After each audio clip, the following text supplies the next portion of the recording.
What is up, everybody? Welcome to another episode of Granny's Peach Tea.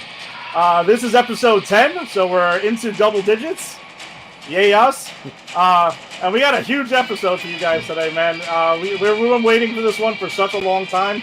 I think it was honestly before, like when we were talking about starting the show, we were like, man, let's count. Jason, actually, it was your idea to count down to Zack Snyder's Justice League. Yeah, and it just so happened that when we started, we had the exact amount of weeks as there were DCEU movies leading up to it. Yeah, it was a mistake, but almost we had to do two shows in one, so we had almost. Yeah, but that's only because we missed a week. Had Eddie not gone on vacation, it would have taken us directly into it. That's right. Blame Rick. There's no blame. No blame. No, it's fine. All right, so we're here. We're happy, guys. I know we had the week off, so thank you for jumping back with us. But we had a lot of big things drop. I mean, we had Falcon and Winter Soldier getting started, and we had Zack Snyder's Justice League released on Thursday. So big things coming our way. So we're not gonna dilly dally around too much. We got a lot going on. So Jason is gonna get us started into the CW verse with Black Lightning episode 5. All right, Black Lightning episode 5. The biggest takeaway you need from this is that the actress, and we did talk about this, but the new actress playing Jen, the Pierce daughter, the younger Pierce daughter, that is the new actress. The old actress had left. So this episode really centers around the family coming to terms with this is now who their daughter is and what their daughter looks like, as well as her coming to terms with that. It's a good episode. It's a solid episode. It's not one of the best. I think they were thrown this curveball. The actress wanted to leave. They had to deal with it. And they're dealing with it. And that's what this episode is. So I can't knock it for it. There's some great James Remar stuff, I think. James Remar having these wonderful moments with the Pierce family, but also with this new woman that he's dating, but also manipulating, so he can get the intel on the guns that can kill the metas. I actually do like this new. I think it's weird because I'm used to the old Jen. And I did just binge watch this show in like a month, all the old episodes. But I do dig this new actress. I think she's going to do well in it once she finds her footing, even though there's only half a season left. Yeah. I think, let's see, important things to know also about the show that I might have made zero bright predictions about WandaVision, but I called it when I said Tobias was going to become the mayor. You did. Right. And I also pretty sure I said that he probably had something to do with the mayor's assassination, and they kind of are hinting to that. So I think we're definitely going to get Tobias as mayor at some point. What else am I missing? Oh, and Lala, who I feel is like my favorite, most underserved character in the show. Like, he's been there from the beginning, and they never really do much with him. And I get it because Tobias is so enigmatic. You always want him being the villain. But Lala's a guy who can't die, and so. And this was I actually wrote this on my thing. Like, they put Lala in concrete with 3 exclamation points because they, knowing that this guy can't be killed, his rival. I don't know her name, but she's the female gang leader of the rival gang, who they were supposed to have mentioned her name in a while. Yeah, and I just rewatched it. She only appears in this. Maybe she appears in a couple episodes in the third, but she's not very memorable in the last seasons. But they're supposed to have a truce, and they both set each other up in the last episode. So in this one, she decides that since he can't be killed, they're going to Han Solo him in concrete, and she's going to hang him on her freaking wall, with him half in and out of concrete. I thought that was a wonderful point. That was awesome. Yeah, that was awesome. So, I mean, overall, I think it's a solid episode. It's not one of the best, but it's not bad because I don't think the show gets bad. So, so definitely watch it and enjoy it. But there's not much, except for what I mentioned, there's not much about plot movement in it. Yeah, I mean, it doesn't further the plot too much. But I mean, again, if you want to say at its stalest episode, Black Lightning is still, I mean, it's up there for the best CW show. I mean, hands down. Going, yeah, and arguably it is still. I don't want to throw that to Superman and Lois just yet, but they're obviously in contention. But they're only a handful of episodes in, so they got to give a full season of quality, and then let's see where that goes. I thought it was a really strong episode. I thought the scene when Black Lightning goes ahead and saves the couple that is rated on with the no knock warrant and everything. I mean, unfortunately, that was it is a nod, to the Breonna Taylor murder, that happened in real life. But I think it's another situation where it was like, hey, what if Black Lightning or a superhero of his ilk was around to save it? Because they let it play out and then they rewind it back, but with Black Lightning intervening. So I thought that was, a pretty, it was a powerful scene that's there. Agreed. I mean, they didn't go on for the whole episode with it, but I thought it was a strong message that was there. And agreed. It was almost like, well, how would this play out if we lived in a world with this intervention? I thought it really added a lot of hope to it, and I also think that it was very important that the next scene is him unifying with Jen in battle, right? So it's like he becomes this person of hope in that moment, and then also reunites with his daughter. So I agree, it was a very strong scene, very powerful. Yeah, absolutely. And then if we shift over to maybe shows that are not so powerful, or at least not on all levels, but we have Batwoman. And I don't want it to turn into like we're gonna rag on Batwoman every single week, because that's really not. I don't think that's the case. I think Jason and I have been pretty fair when they want to be fair about it. But the overall thing is like I think it looked like we were finally getting closure, Jason. Like to the Kate Kane bizarre fake out mystery that we've been complaining about every single week for some time, and then all of a sudden. No, we're not. Yeah. Oh, sorry. Go ahead, Tony. No, I was going to say, look, I've destroyed this show from the very beginning, and I've watched it. And I've watched about 15 minutes of it. But from what I understand from everything that I hear from you guys, it's kind of up and down and whatnot or whatever. But here's the question that I have: is that if you were going to recast this girl at the end of the season, why wouldn't you have just done that to start the season and started rewriting everything? Like, that's it. What sense does that make? None. That's it. Like, you know what this show reminds me of? This show reminds me of when I look back, because I write. I've always been a writer, right? And I look back on the work that I did during my first really bad breakup, when I got my heart broken for the first time. And it was all like, oh my God, I wish this person was still here, although this person doesn't want me and they've left me. And that's what the writers are doing with Kate Kane and Ruby Rose. It's like, she's gone. She's left. Let her go. It's like, why are you hanging on? She wasn't that good to begin with. And I keep saying this. And this is why this show frustrates me, guys, because I do genuinely think they have something with the new Batwoman. But every goddamn episode I have watched in this season, with the exception of 2, and these were the 2 I liked. I am on record as saying it's not that I didn't mind them, I genuinely enjoyed them.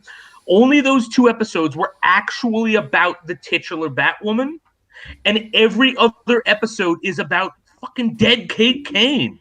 Alice wants to find Kate Kane. She wants to kill Kate Kane, but you can't kill Kate Kane because Kate Kane's already dead. But the sister wants to find Kate Kane. The father, Kate Kane. It's maddening. Why don't they actually do some work with Batwoman, who is no longer Kate Kane, and who they've got an actress that actually is interesting. Let her do some stuff. Yeah, no, Jason, I'm 100% with you, and I know we talked about it on here, but that's the thing. So these last 2 episodes, it looked like we were getting some closure. They had the whole island there, and then it looked like the big reveal was coming that Kate Kane was still alive or dead, and we were going to find out one way or the other. We both agreed that we felt Sophia was kind of like stringing them along, and then she was going to find out that, oh, your sister's dead the whole time, I never had her, and then twist it. And I think that would have been fine with us. We would have been like, okay, you're going to finally move on from this situation, because it's holding the show back. I'm not saying it's like going to be like the greatest thing ever, but it can be good. I do think it can be good.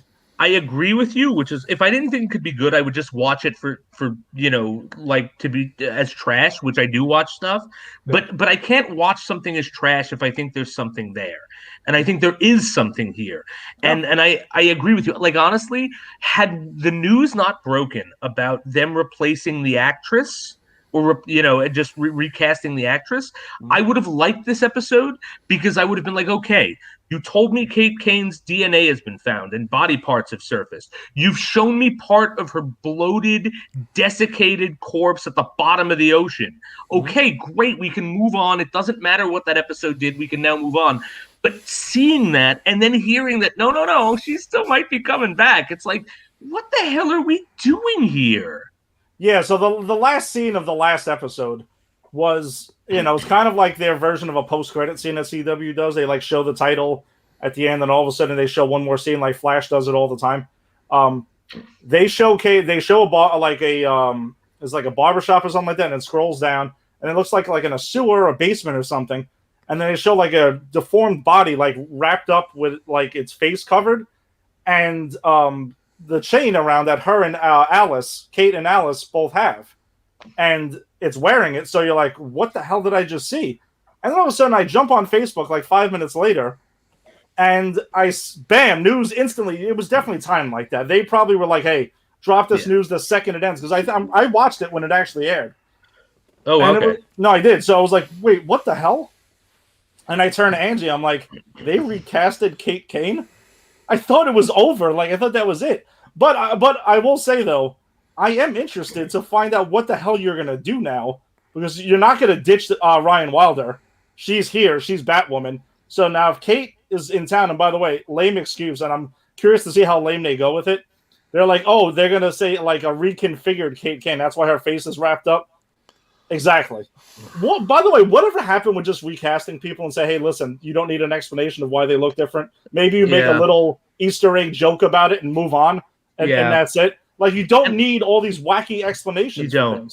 And look, I get it with Black Lightning, because Black Lightning is 4 seasons in. That was clever. That was clever, though. They tried to do a clever way to go, okay, you know what? The fans aren't going to just buy this. We got to do this. This show is a season in, and they've already gotten rid of her. So it's like they either needed to do this episode 1 and it just remained the Kate Kane show, or they needed to not do it. This whole like half in, half out. I don't know what they're thinking. Yeah, I just commit one way or the other. But Tony's actually right. And again, it's funny, but I do find it funny because he's 100% right. And again, has watched 15 minutes of the show. Yeah, right. Exactly. It's logic, though. Bro, it really is. Just go with it. Just fucking do it. Like, all right, so Marvel had to recast. Marvel's done it how many times already? They had to do it with Bruce Banner. They just did it. All they did was there's plenty. Yeah, right? they just just showed up and that was it. Okay, this is the new Rhodey. This is the new Bruce Banner. Done. That's it. No one's going to give a shit otherwise. Like, why wouldn't you just? Why wouldn't you? And it's not as if like this show was 20 years in. This is not like they're trying to recast Tony Soprano or they're trying to recast, or the Flash. The Flash. Let's say the Flash wanted to stop doing it. The guy who plays the Flash. Right. Like, okay, then you gotta sort of do some fancy footwork and figure this shit out, because this is 8 seasons in. Yeah. But like this is a season in. No, it doesn't make any sense. Just recast the character. Either recast the character or kill the fucking character off, and that's the end of it. Like, why you been playing footsie? You've been playing footsie with it the whole year. Like, I don't get that. I don't get it. It's holding it back, and honestly, they could have moved on and got better. But we will be on the edge of our seats to find out what the Jason. You got to admit, there's some curiosity to find out exactly how they attempt to get out of this, or how they rectify this whole situation. Look, train wreck. Yes. It's like train wreck wise. Like, hey, do you save yourself with this, or do you just can keep on compounding the problem over and over? I am curious to where they're gonna go from this. But the thing is, I just don't have much faith in whoever's putting this show together. And again, I've only seen this season. Like, the first season could have been great. I don't know. I didn't watch it. This season has not inspired me to go back and watch it. But I just. I'm interested to see where it goes out of morbid curiosity, but I don't think it's going anywhere good. Probably not. Doesn't seem to be. But shows that are going places good. Oh, wait! Before we move from Batwoman, I'm sorry, but I just need to point out one thing. And I'm sorry. Go ahead. No, yes, I texted you about this. Go ahead. There was a line in that last Batwoman episode where they made a joke about how stupid and ridiculous shark repellent on the utility belt is, and I laughed. I did laugh at that, and then I watched an episode centered around a half-dying woman going to a deserted island to find magical roses to bring her back to life, while the queen of that island didn't know that her brother, who was supposed to be dead, was just a guy with a flesh mask on until she looked twice, and then it was just obviously bloody viscera and flesh mask. And then this sister inexplicably escapes and burns all of these roses, and I went, really, the shark repellent is ridiculous, because this show makes Batman 66 look like it's a Christopher Nolan joint. I'm just saying, with the ridiculousness. Oh man, right, that is a bomb you dropped there, Jason. That is serious shit right there. I'm just saying, it annoyed me. Oh, but yeah, right. So, but before we do move on to the Flash, there is one thing we do have coming our way. They did tease Black Mask in the preview for next week. I didn't watch the preview. Okay, all right. Oh, you have to, because we got Black Mask coming our way, so okay, you can see how the hell that works out. Hey, look, I liked when they brought Zaz in, so maybe they'll forget about Kate Kane for an episode and let someone else do something which they normally don't do unless they have a supervillain.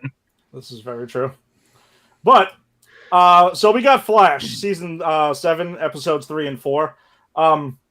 Highlights for these last 2 episodes. Again, since we're talking about 2 episodes a lot, we're just going to hit the highlights quick. Kind of like your ESPN Sports Center version of it. So they closed out the Mirrorverse storyline. That was from last year, because due to COVID, they couldn't really close that out. So they did close that out, and it looked like they moved on. They made the artificial Speed Force like organic now, I guess, through connection with Iris. That was like last week. But then just yesterday, though, they dealt with a lot of interesting things in this episode, because it was kind of very much like a how do we deal, like the new way of living in Central City, and how to deal with like the trauma of the Mirrorverse, because before they did shut everything down, the Mirrorverse, like Eva took over like the whole city, and she's like on mirror versions of people and stuff like that, running around doing crazy stuff. And a lot of it is centered around Barry, like feeling like he let Iris down. So he's like, running her around the world for like dinners and vacations and all this other stuff. And, through the whole episode, he is trying to like make it up to her, because he's blaming himself, which this Barry Allen really does feel like, he does beat himself up pretty good. But she tells him in the end that, it is something that, like not to blame himself. But Abracadabra shows up again, and he hasn't been seen in a while. Important character, because he's from, I believe it's the 64th century or 67th century, somewhere in the 60s. So he comes back from the future, and he, in the previous season, and in the past, he did warn Barry about DeVoe, that DeVoe was coming. So that was a pretty big deal. Yeah. He did. He warns Barry about DeVoe. DeVoe, by the way, I just watched that season, and I'm going on record as DeVoe is so far my favorite Flash villain. Sorry, I didn't mean to interrupt you. More than Thawne. Yes, but I think that might be because I think DeVoe got to do a lot more than Thawne did. I think, Thawne spent half of that season pretending he was Wells. Yeah. And then we only kind of see him in and out, and he's cool, he's great. But I think on the show, that whole like enlightenment start to finish that season, that was really strong. And I think and it was also nice to see Barry go up against a non-speedster. I think that was a big thing too. 100% agreed. But sorry, I'm derailing things. I'm also doing my Flash rewatch. No, it's fine. We're talking about Flash, man. So with Abracadabra coming back, apparently I thought it was really interesting. They touched on not just like, post Mirrorverse, but post someone who was dealing with the events of Crisis on Infinite Earths, because apparently Abracadabra had a family, which he went out and was seeking out the light, as Barry asked him to. And then he gets a family and everything like that. But then he gets his pre-Crisis memories back, and he sees a family. And then he saw with Crisis, he lost a family and it vanished because of Earth Prime now. So he blames the Flash for this whole mess and essentially taking away his family. So Barry, again, like trying to do good, but eventually it got twisted. into another way, which I thought was extremely interesting. And I actually don't know who the heck that huge monster was that showed up at the end and kicked the crap out of. They don't even mention it. Like, No. he beats the crap out of Barry. He beats the crap out of Abracadabra. Doesn't he kill Abracadabra, or did they save him at the end? I think he died. I think they killed him. But as we know, who the hell knows? Like, yeah. Uncle Ben. Uncle Ben and the Waynes. That's about it. we could always refer back to that. I think Jonathan Kent. And Jonathan Kent. Kent, yeah. We got to add him to the list. Yeah, no, Tony, that's a dynamite thing. I think this whole phrase is quoted as like coined by Bear years ago. Or was it Jason? It was one of you guys that coined that. I never forgot it. It must have been Bear because I don't remember saying it. I'm sure we were in a bar somewhere babbling about comics again, and then probably exactly. But no, interesting episode with all of that setting up some things going forward. It could be the big bad of the season. But from what I am hearing, though, Reverse Flash is coming back soon, and we're going to get more of him, so I'm super hyped up for that. But Flash continue on, more solid episodes, really enjoying the season. I feel it is one of their stronger ones. And speaking of strong shows this year, Superman and Lois. Listen, Tony usually takes the lead on this, but he didn't get a chance to. He's been pretty hectic with stuff. But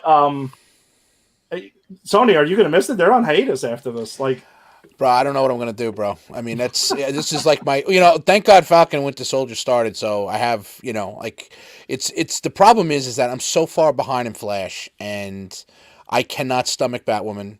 And then, Jason and I are masochists in a way, so we're right. And Black Lightning, I liked what I watched from Black Lightning, but it's in honesty, what happened was like around the same time we were doing WandaVision. I was watching WandaVision multiple times. We were doing the DCEU stuff. We started with Superman and Lois, and it was just too much. Like it was just I literally I have very limited time to watch what I'm watching. So if I'm spending 12 to 14 hours a week on shows, it's like it was too crazy. So I couldn't get into Black Lightning. But this show, this Superman and Lois, I have so enjoyed, and I will obviously catch up on episodes 4 and 5 before the hiatus ends. But I'm enjoying it. I really am. So I'm gonna definitely miss it. That's for sure. Yeah, so I'm sorry, Tony, but we're about to spoil the hell out of it, these next two of these episodes for you. But we'll try to we're not going to dive in too deep again because we're talking about 2. But episode 4 was mainly focused around, I think, how Lois, between Superman and like Clark and Lois, like Lois felt like she was kind of like falling and dwindling away on the back burner of everything, and then like Clark you could tell when she tells him that Clark's like really taken back by that. And he has this like romantic dinner with her in the bar and stuff like that. And I think it's Jordan that helps kind of like set that up. And it is a nice episode. I mean, that's the focus of episode 4. But then episode 5 is around the Smallville Harvest Fest. That's a big thing there, which I thought was cool. And there was an emphasis more on Jordan and Jonathan kind of like reversing roles, like in the... if you want to say in popularity and things like that, Jordan being a football star now and things like that, you can see there's a little jealousy there with Jonathan. Jonathan's talking about going back to Metropolis and maybe getting his life back there and stuff like that. So there's a couple of troubling things. And then, Clark starts thinking about it. He's like, well, I left around your age too. And then he thinks back to, I'm about to say it, Martha. And why did you say that name? Sorry, we can't stop with that. So he thinks back to that, and it is an interesting parallel that he sees there. But Jonathan, ultimately doesn't go. And I really like the stuff like seeing young Clark. Like I think that stuff with like him testing out his powers and him grieving. Like the whole point is that he's grieving his dad's death. Mm-hmm. And that's kind of like that's the powerful moment he has with his mom, who's also, I don't know if you know, is named Martha, says like where she says to him, he says like, Dad knows that I was destined for something better. Just like I do too. I just don't want to let you go. It was a really beautiful mother-son moment with him. And again, I think this show really humanizes Superman in a way that I can't get over how much I'm enjoying it. Jason, I couldn't agree with you more. I mean, I've said it a bunch of times. The relationship between Jonathan and Jordan is just, it's phenomenal. It really is. It's just the guys, they're not kids. The guys who are portraying these characters, they're so good. They're fantastic. They really are. And it is humanized. It's humanized Superman. It's humanized the idea of what Superman would be, in a situation where he's married with two teenage boys. I mean, it's so well done. It's so well written. It's well acted. It's visually good. It's such a good show. It really is. Honestly, with Flash going away, this has got to be, their best going forward. I mean, as long as they don't, go completely off the rails with the story, like, killing Superman and, not recasting him and saying that he's actually still alive somewhere. I mean, what craziness would that be? I mean, really? You mean if they pull a Kate Kane? Yes. Yeah, they'll just find him on an island somewhere, maybe wrapped like a mummy. Yeah. Very strange. Sounds great. Sign me up. Yeah, well, I think the big reveal of this episode, though, is, again, we do get some Superman kicking ass at times, and I think that's really important to the show, but it's not always the emphasis. You can see, like, the tension between, Clark and his father-in-law. That's getting really, really serious there, and it's almost like can cut the tension with, like, a knife and everything. But we also find out that Captain Luthor is tracking things down, and apparently in his timeline, he married Lois. Now, that was like a twist I didn't see coming, because he's like investigating and trying to track down Lois, because he's saying, hey, wherever Lois Lane is, that's where usually Superman is, not far behind. That's why he's tracking her. But then we see through some, like, was it like flashbacks, or his, like, computer was kind of like giving him some visual aid with that? Something like that. Yeah, so we see that Lois and Commander Luthor are there. By the way, there's also references in this episode how Lex Luthor is a douche and he's like the worst of the worst. Mm-hmm. So I'm still hoping that they're alluding to John Cryer, Lex Luthor, because, I mean, that would be a total shame if we don't get to see these two. Because in the trailers for the final season of Supergirl, Lex Luthor is front and center. Like, he looks like he's the big bad of the season again. That's awesome. So you got to keep that going. So, yeah, you'll actually get to see a lot of John Cryer, Lex Luthor coming up, and he's by far my favorite live-action Lex Luthor. Jason, you got anything to add for Superman and Lois before we move on? Just that at the end of that last episode, small thing, the more popular kid who's not popular anymore, the one who didn't get the powers, gets drunk because he's dealing with his own, like, issues of losing his status. His girlfriend breaks up with him, and of course they catch him, and Clark can smell it on him. But there's a moment where Clark has, like, a great dad moment where he's like, all right, you get this one because I want you to understand that I really know what you're going through. And then so he doesn't punish him, and then he says, look, just give living here in Smallville a try, and if it doesn't work after a while, we'll figure something out. And then the kid goes upstairs, and Lois is like, you're such a softie. And he's like, I know. And that was just, like, a great, like, Superman dad moment for me that I just love, because, again, like, the reason I've never really connected to Superman is because there's nothing that humanized him for me. And watching him like this, I'm like, oh my God, Superman's a dad. Like, it makes me really connect with the character. And that particular scene really made me connect with the character in a way I've never been able to before. So that was the only thing I want to add. Yeah, there's Bert dropping in here. The show is such a great surprise. No, agreed. Bert, it's 100%. I mean, we talked about, like, in the previous CW, iteration, like Superman. It was mainly jobber Superman, and he was used to essentially get Supergirl over as, like, the most powerful and stuff like that. But Superman now is getting his due. Like, this show is really understanding, what Superman is and what he's about. Like, even I think it was in episode 4, was it? It wasn't this past one. It wasn't yesterday. It was the one before that, where even was it General Kent? General Lane tells him, like, you're the most important person on this planet. Like, you are, like, it. Like, everyone, your family needs to respect it and understand that this dude needs to go. Like, every time he's distracted, lives are on the line. And it's a big deal, man. It is like they really understand that. And again, Jason, also I'm wearing a Batman shirt again, not a Superman guy. Not that you have to be either or. You can be both. Like I would say, Tony is probably both. But like Superman, I agree with you. He's never been humanized for me until now, and also in Man of Steel, which I think is what they were going for, and that's why I like those versions. I was just going to say that Snyder tried to do it. He tried to humanize him, especially in Man of Steel and Batman vs Superman. It was more of that internal struggle of, what he should be doing, and if what he's doing is the right thing, and there was a lot of that in Zack Snyder's Superman. But I really like this show because it not only shows the human side of him, between the conflict between inside of him, but now it's that he has to decide. One of the questions in Batman vs Superman was, how do you decide what he should be doing and what he shouldn't be doing? And now now he has to decide when I should be with my family or when I should be out saving the world, and that makes it even more humanistic. You know what I'm saying? So I really, really like what they've done with this show and with this character. And that's actually a line that comes up, I think, in the 4th episode between him and General Lane, where General Lane says, you got to choose. And he's like, I don't have to choose. I want to be the father I want to be, and that's what I'm choosing, and everything else is. And so I love that they even had that moment and had him vocalize it. And I think you guys are right.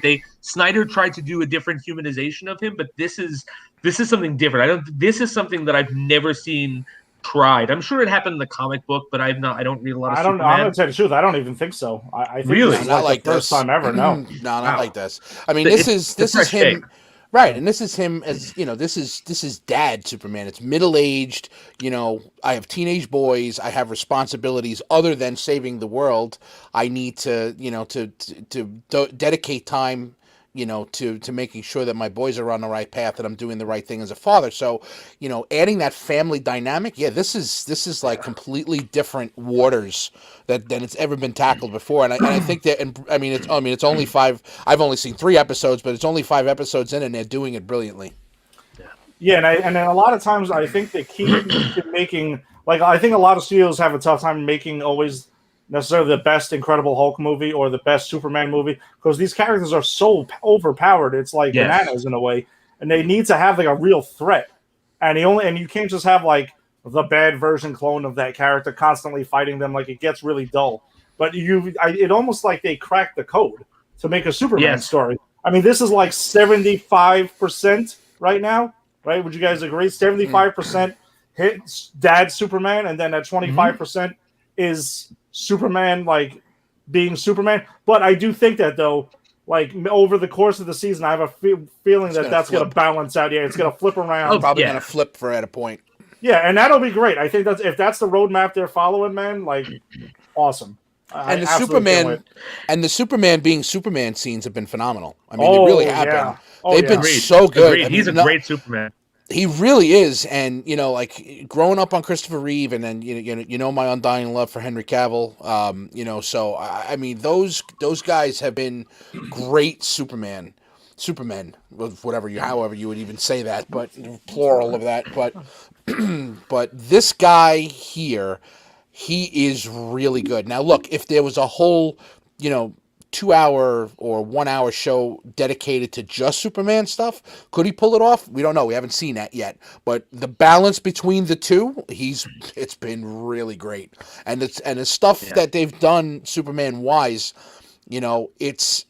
it's tough to do, because if we talked about budgets with these CW shows and whatever, they've done a nice job with what they've done. Now, when they have more, when they have more CGI stuff in later on, it'll be interesting to see whether or not that continues to keep up the way that it has so far. But I mean, the scenes have been believable. They've been well shot.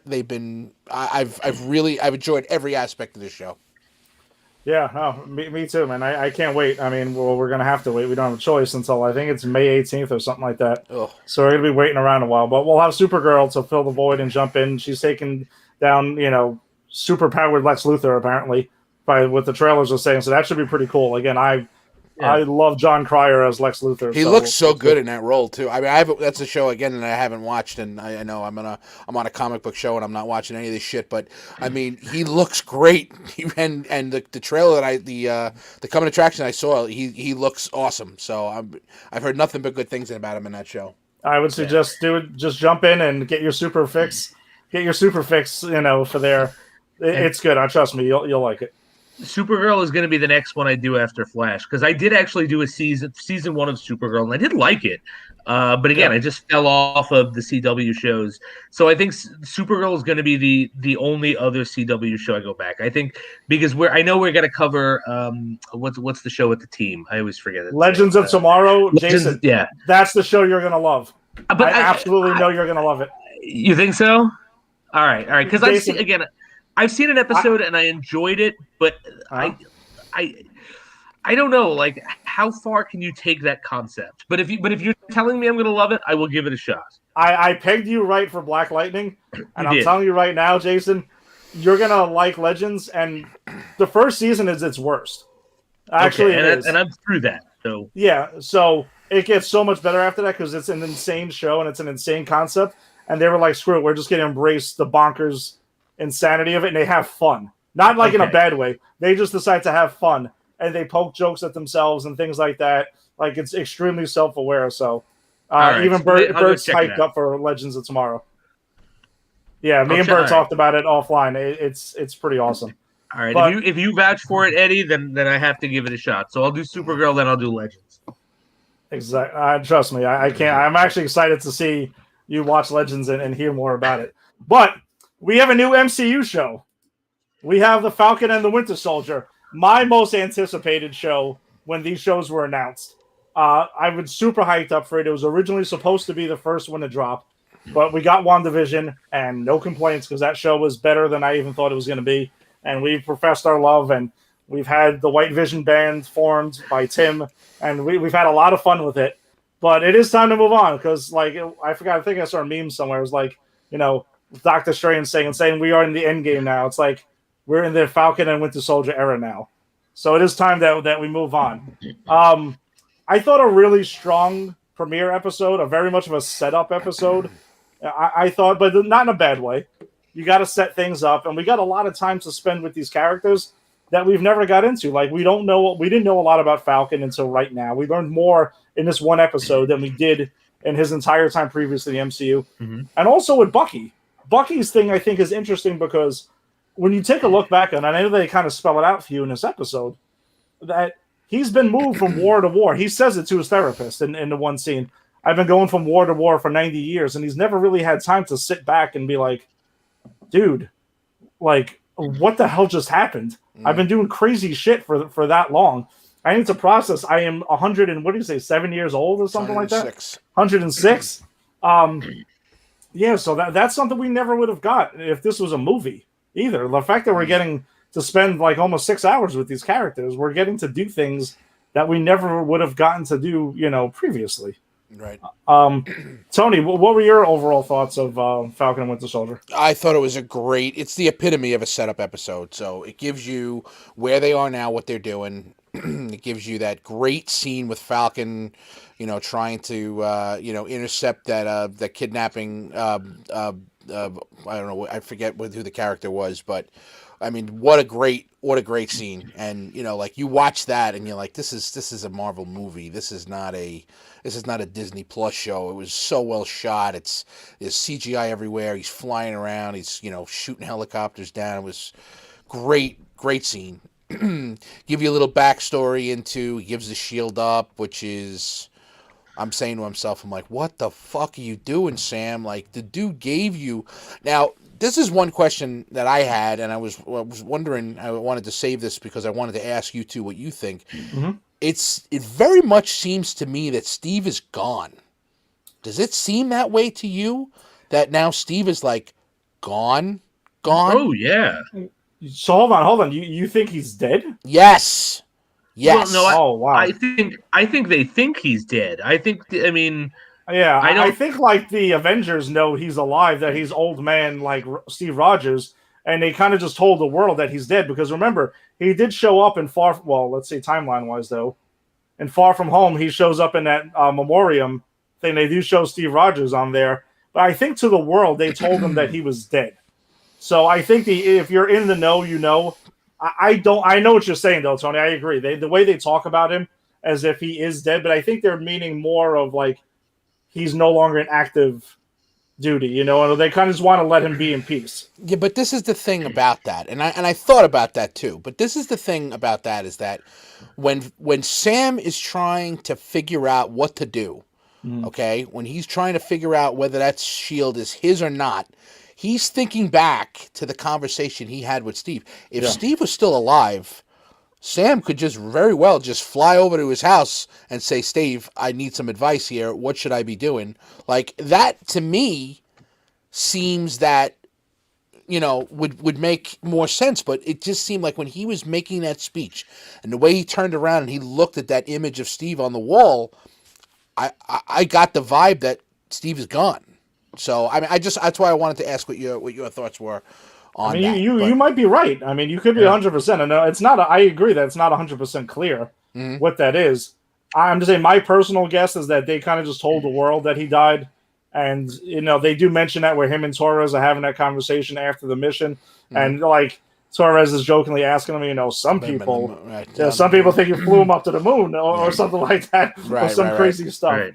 So, but I think to me, Sam's reaction in that moment, where he's kind of joking about it and laughing about it and smiling, tells me that he might not be dead. I mean, I also could be wrong. Who knows? People grieve in different ways, so I'm not really sure. But you make good points, though. I mean, maybe he could have had the conversation, or maybe he's like, hey, I don't want to bother this dude. He's kind of living out his life. Peggy's already passed on. Right. I don't want to get into a whole back and forth with him about it. He already knows what Steve would tell him.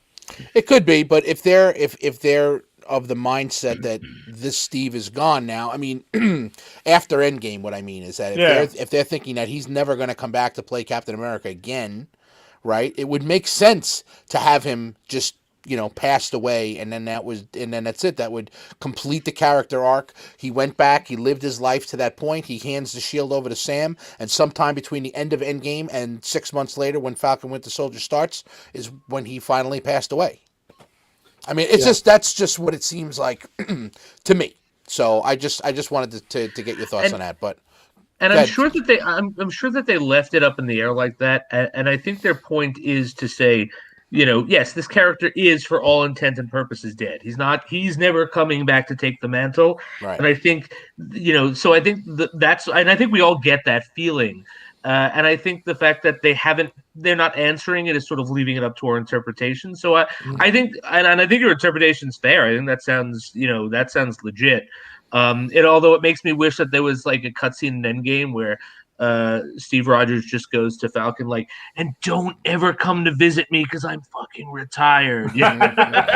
I'm too old for this shit. That's right. Yeah, I mean, so I just that part of it, I was wondering because that was something that was going through my head. But going to the stuff with Bucky, I think it was great. I love the scene with the with the psychiatrist. I love the fact that he's got to sit there and kind of break down his life, which has been so fucked up since he joined the army. Yeah. This is this young, good looking guy, whatever, and then he gets captured. His best friend is now 2 feet taller than he was when he saw him last, and is now a super soldier.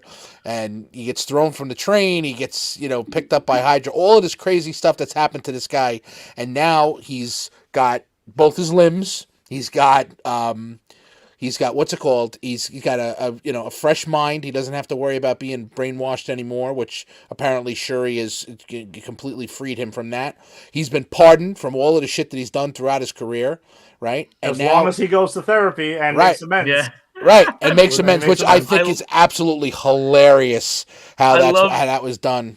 I love that he's working the steps of making amends, and they walk you through like, okay, well, each step, and you see him kind of breaking the steps while saying he's not, but still doing the making amends. Like he still does it like he's supposed to. It was just such a brilliant little scene. Right. And I think it's smart. By the way, before we jump more into that opening scene, by the way, Tony, that you mentioned regarding the whole aerial battle, the crazy thing with LAF. And we got to see Batroc, the Leaper. in the comics. Yes, that's right. Which is played by George St. Pierre from the UFC. Yes. Yeah, which Gil dropped into. I agree, Bert. 100%. I love seeing Batroc back also. Yep. That was an epic scene from the Winter Soldier between. Oh yeah, one of the best hand-to-hand battles we ever got. Oh my god, it was phenomenal. Yeah. So we got to see him back, and I thought an interesting thing too was that when Sam and oh wait, Jader's telling us wait, dude, you said you were coming on for Justice League. He'll probably jump on in a second. Well, I wouldn't be shocked. But we also got to see Sam have a conversation, though, with there was a guy who came up to them when they were talking, and he's like, "Thank you for bringing my family back. Thank you for bringing my wife back." Yes. As an Avenger, saying, "Hey, Avengers, I love you." So the world is still thanking them and acknowledging, like, "Hey, you guys brought half the population back." Yeah. And the way that this episode, right on cue. There he is. I thought it was just Justice League. I was no, dude. I was slammed, right? And I was fixing up dinner and all that shit. And then I'm like, when are they gonna talk about Falcon and Winter Soldier? And I happened to click right now just to see where you guys were at the show. And I see you. I'm like, wait. But let me tell you, I haven't gotten in depth. I didn't see this episode until probably like 2 days ago. I was super late to the game. I thought you were saying you didn't see it at all. I was like, what? No. But I don't know what you guys just talked. I know you just mentioned the Leaper. A lot of people didn't even notice that he was in that. I thought that was super dope too. I jumped out of my seat when I saw it. I'm like, yes, they used him again. I was hoping they didn't crossbone him. Not that he's a great character, but just seeing GSP and just seeing a Marvel villain in there, that was super cool. But that opening to that show, wow. Yeah, set the tone right off the bat. Yeah, I can't wait to see that the assembled episode that they're going to do afterwards, where they do behind the scenes, kind of like they did with WandaVision. Yeah, I want to know like how they put that together, like the whole thing. I mean, it's obviously very CGI, but big budget that they spend on that opening scene alone, because that was on some other level, dude. It was so great. I really like the tone of the show. I thought I mean, a bunch of my friends said that they blew their load way too quick, but you know, you got to be patient with Marvel. Like, yeah, they were like, dude, they started off with like fireworks and you know the jets and everything, and then it just nothing happened. I was like, what? They're setting up. It's the first episode, dicks. Like, what do you? You know, it's funny you said that, because with WandaVision, it was a slow burn. It was like they started with those 2 episodes, and I said it when we went over our episode 1 of WandaVision. I was like, I was ready to text these 2 guys and be like, "What the fuck am I watching here, guys? Like, this is something I don't know what this is." But you know what? It eventually got to that point, and then by episode 4, we were all hooked. This was completely the opposite. This was like, okay, we're going to blow your doors off 5 minutes into this episode, and then going to bring you the story after that. It was done so well. I was hooked. 4 minutes into this episode, I'm like, holy shit, this is going to be awesome. I watched that first thing with the Falcon saving the guy and going from one helicopter to another, and I'm like, this is MCU James Bond. That's what we're in for, and I'm all fucking for it. It was like. And again, it's a spy thriller, right? That's what Winter Soldier was. So it's no surprise.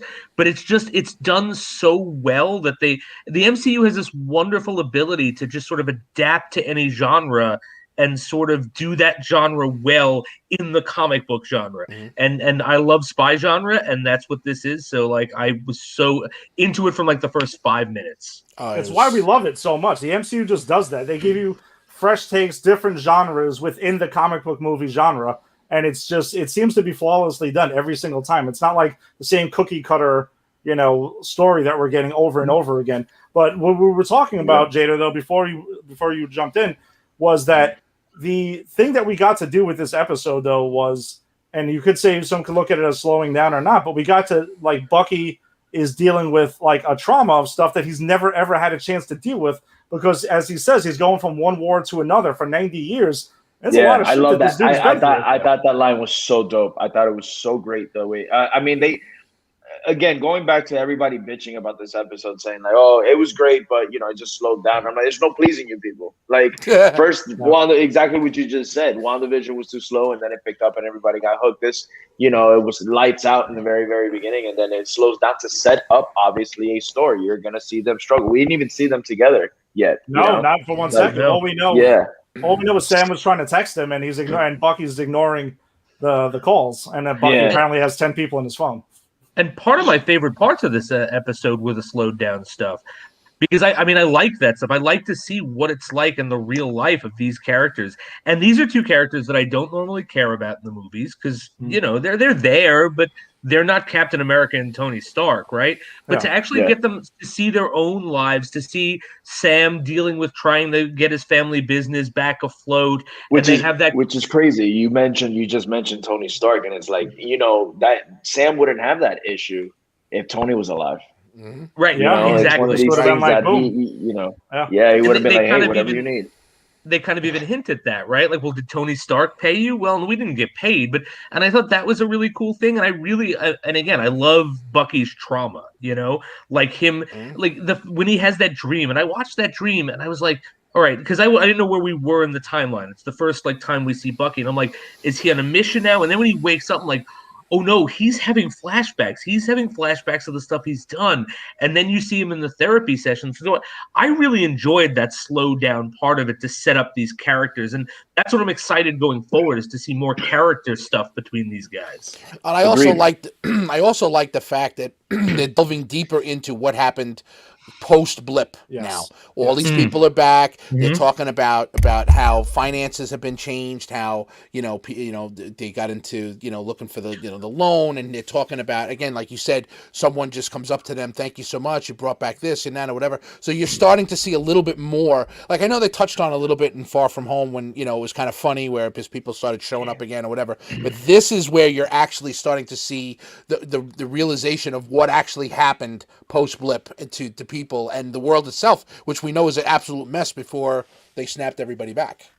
So I'm glad you mentioned that, because in Far From Home, obviously it got answered right away, but they took it as a joke when it was something that wasn't a joke. I loved how WandaVision handled it, and I'm loving how they're handling it now. So I feel like the shows are touching it. I'm all about the jokes. I like having a good time and all that, but when it's a situation this serious, and the way that Infinity War ended, it wasn't a joke. Infinity War ended, and you're like, what the hell's going on? Right. It's a very serious matter. The fact that WandaVision handled that so adequately, and I loved how they handled that. It was just chef's kiss. And same here. It's still very serious tone, and as it should be. That was one of the things. Let me tell you, I love Far From Home the first time I saw it, but as you watch it, it's not as great as that first time. Right. And one of the things I didn't like the first time I saw that movie was actually the way they handled that. I was like, oh, it's a joke. Like, they very MCU fashion. And again, it's not a bash, because I do enjoy that film. But it's just something that I didn't think was going to be a joke.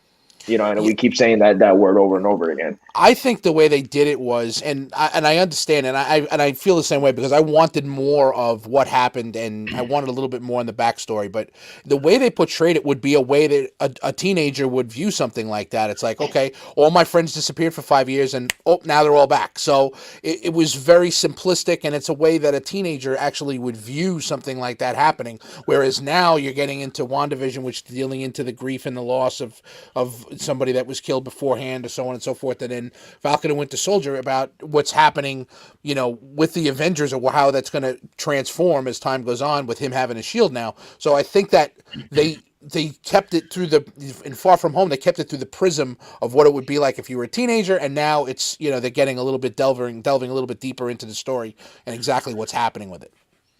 Yeah, we're getting a lot of different perspectives of it, and that's, again, kind of like how we're talking about MCU handles. It's a comic book movie genre, but we get different types of, subgenres within the MCU, which is really, really interesting. But another thing I thought was really interesting in this episode was the conversation between Sam and Rhodes. Like, they're walking through the memorial after Sam decides to bring the shield to the Smithsonian, and they have a whole Captain America thing, and he has a heart-to-heart with him, telling him, like, dude, you're kind of worthy of this thing. Like, you might want to reconsider this. You know what I mean? Right. Like, you are the guy. He did pick you. Like you are. We need you, man.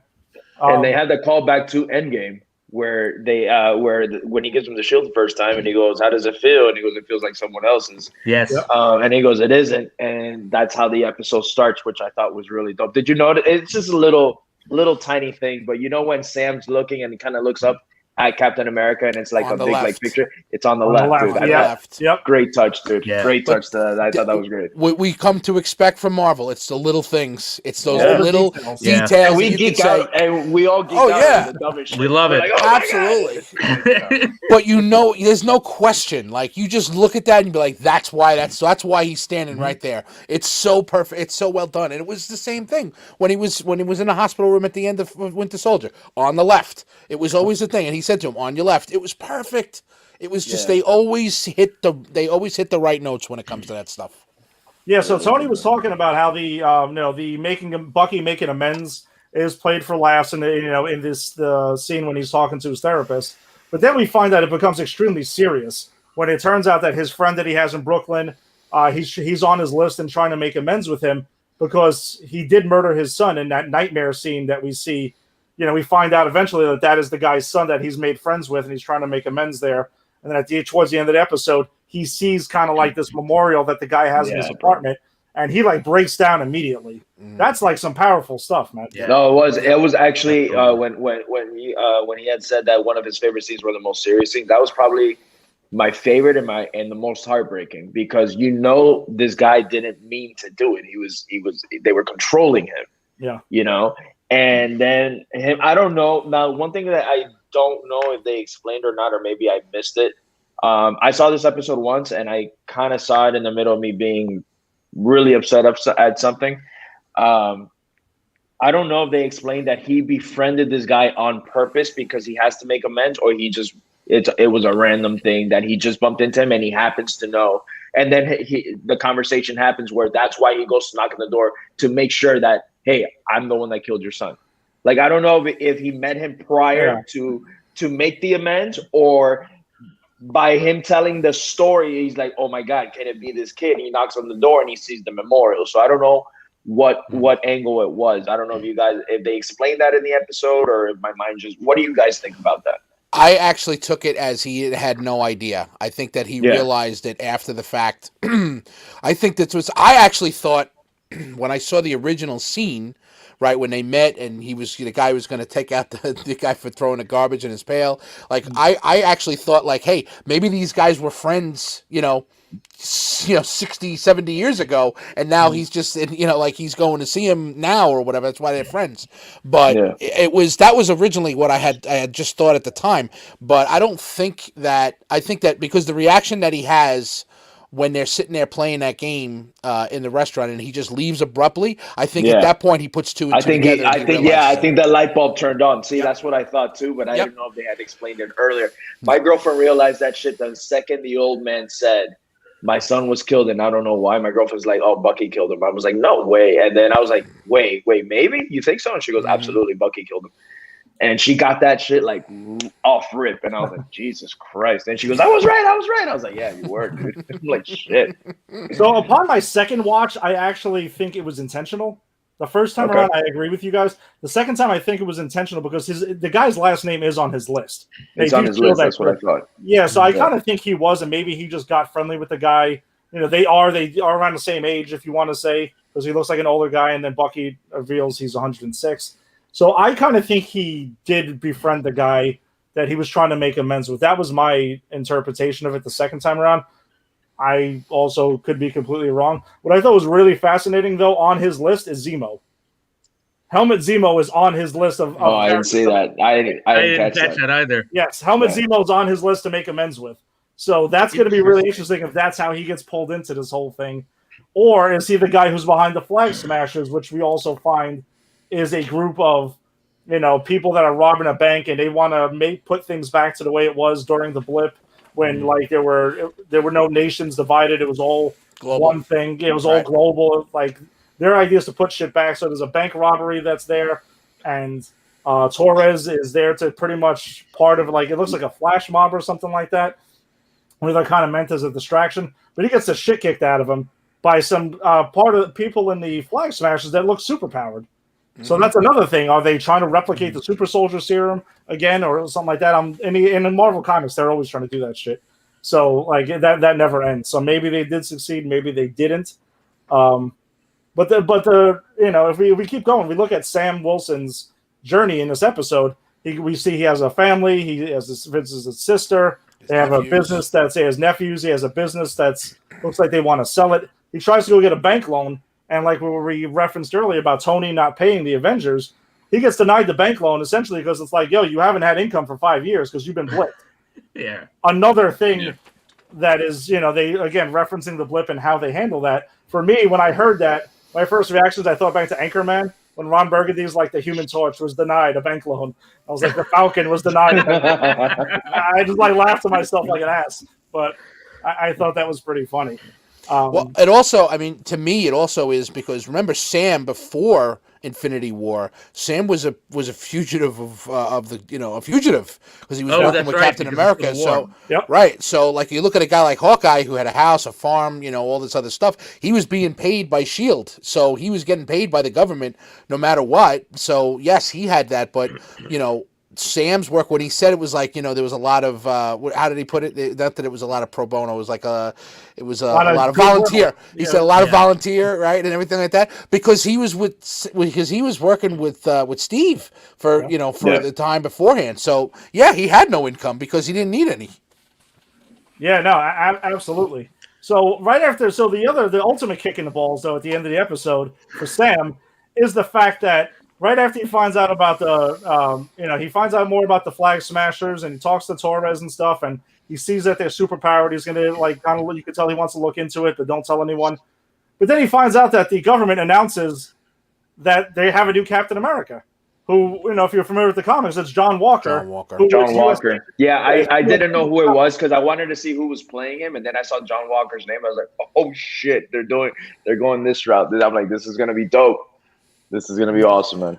Well, I have to say, when you see him walk out, and he's you see he's a broad-shouldered kind of guy, or whatever, and then they show you his face, right? There's something about his face. And you know what though? It's perfect because you had Steve Rogers, who was this good-looking guy. He was he was built like a brick shit house and everything. Very chiseled. Exactly. Yeah. He was perfect. And this guy is not him. And that's exactly what they were looking for. They wanted the anti-Steve Rogers. They wanted someone who was going to be that big dude, but not going to be the super handsome kind of whatever.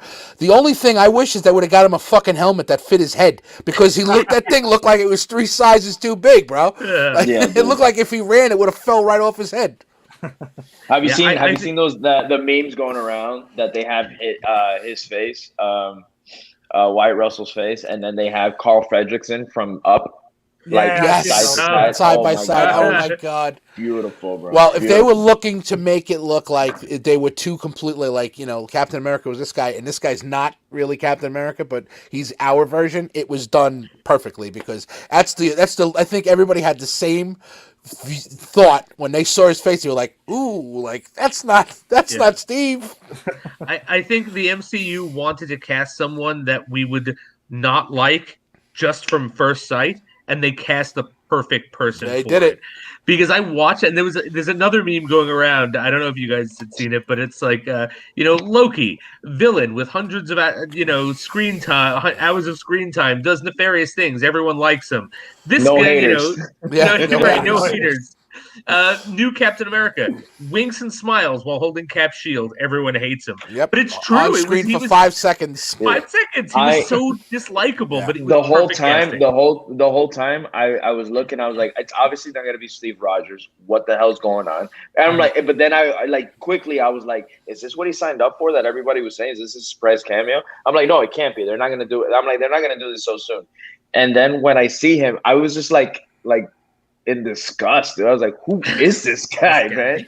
And I didn't know who it was. I didn't even know that it was Wyatt Russell. I went on IMDb after the episode finished, and I looked at it, and then that's when I saw it was John Walker. I was like, oh, this is gonna be interesting because this guy turns pretty violent, man. So it's gonna be a lot of fun, man. Mm-hmm. So if you're not familiar with John Walker from the comics, He's a bit rough around the edges, if you want to call it that. He's got his own ideas of how to be Captain America.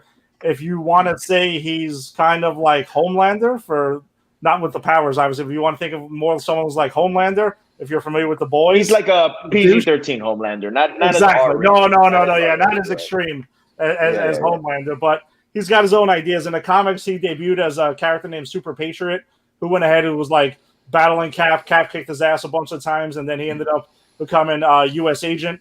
Has like a black uniform, which I thought was pretty cool, by the way. His costume is his U.S. agent costume, but just in red, white, and blue. In the comics, it's black, white, and red. That's there. But who also in the comics ends up becoming a member of the West Coast Avengers, along with Vision and Hawkeye. Yes. Well, they're putting that show together, so you never know. I would be pretty shocked if we got a West Coast Avengers. I'm going to say that. But wow. Why is Dave hating, man? They probably asked DC who they should cast as Captain America. Oh, what a low blow, Dave. Wow. Come on, man. Shots fired. Damn it, man. Jesus. Wow, right as we're going to transition, man. What the hell was that about? Jesus. Yeah, man. All right, so we're super excited for where Falcon and Winter Soldier takes it from here on.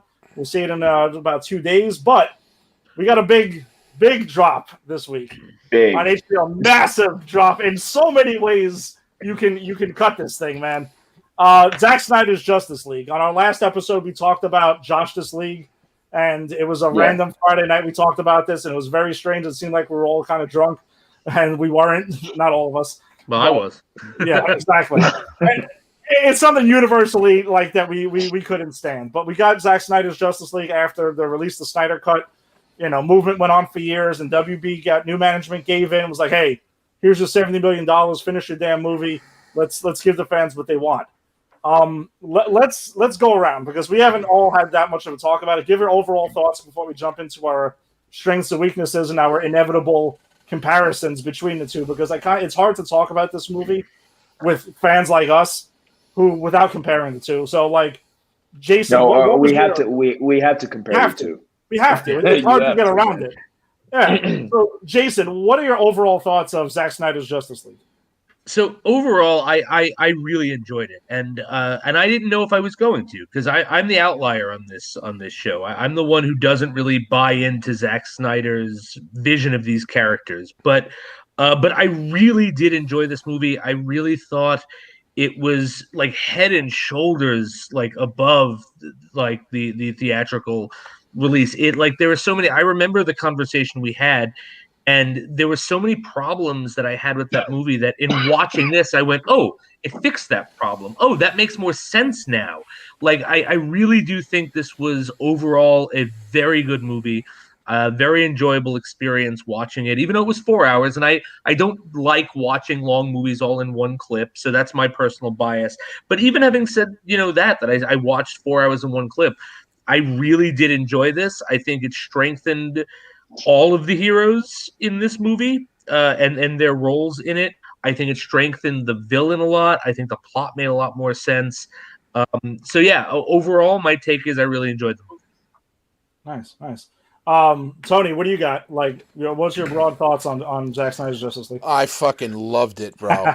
I loved this movie. I really did. I mean, it fixed everything that was shit about the first one. It fixed everything. It really did. I mean, we went through last week and we talked about the nonsense that went on in Joss Whedon's version, and this literally it was cohesive. Was it a little drawn out? Were there some things that you probably could have shortened and this and that? Sure.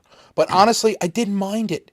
I really didn't, because we saw the cut that they gave us, this is exactly what they did to Batman vs Superman in the theatrical version. They just said, okay, it's too long, we don't like this, we don't like that, and they just cut the shit out of it. That's exactly what they did, and then they just added in all this other goofy stuff.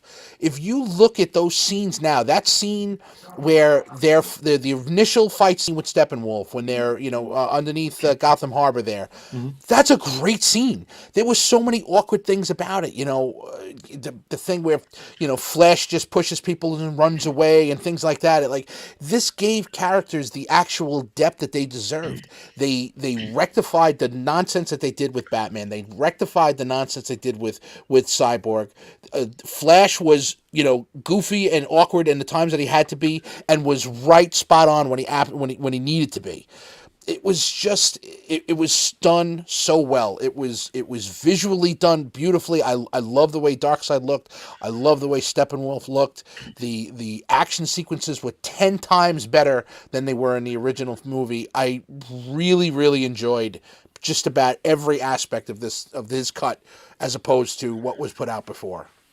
No, Jader, what do you got? I know we talked a little bit, but go ahead. Yeah, dude. No, same exact thing, dude. Same exact thing. I honestly loved it. Loved it because this is coming from someone that hated the 2017 version.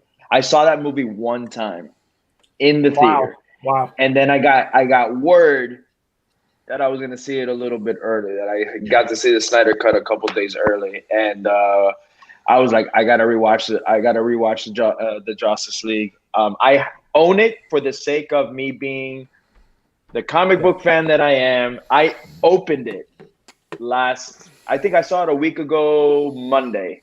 So in the wrapper the whole time. It was in the wrapper. I just bought it to just have it there, and I'm like, I'm not gonna touch it. And then I have HBO Max, but I'm like, you know what? I bought it on 4K. I have a 4K player. Let me throw on the 4K. So I finally opened it and I saw it, and I really do like not the opening scene, especially after what we got.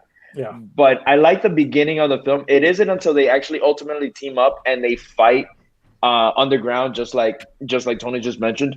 Mm-hmm. That's when the movie loses me completely. Where from there on, I'm like, I hate this film. This one, I texted him. The very first thing I texted him as soon as I finished it was, the Snyder Cut is the real deal, man. And we couldn't say much more because I know you guys haven't seen it or anything like that. And I told him I got to jump on the show and talk about it.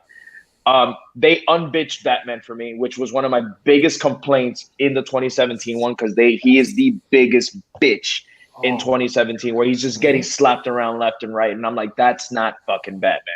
I understand that everybody has his superpowers and Batman doesn't, this and that and that, but he's not like that.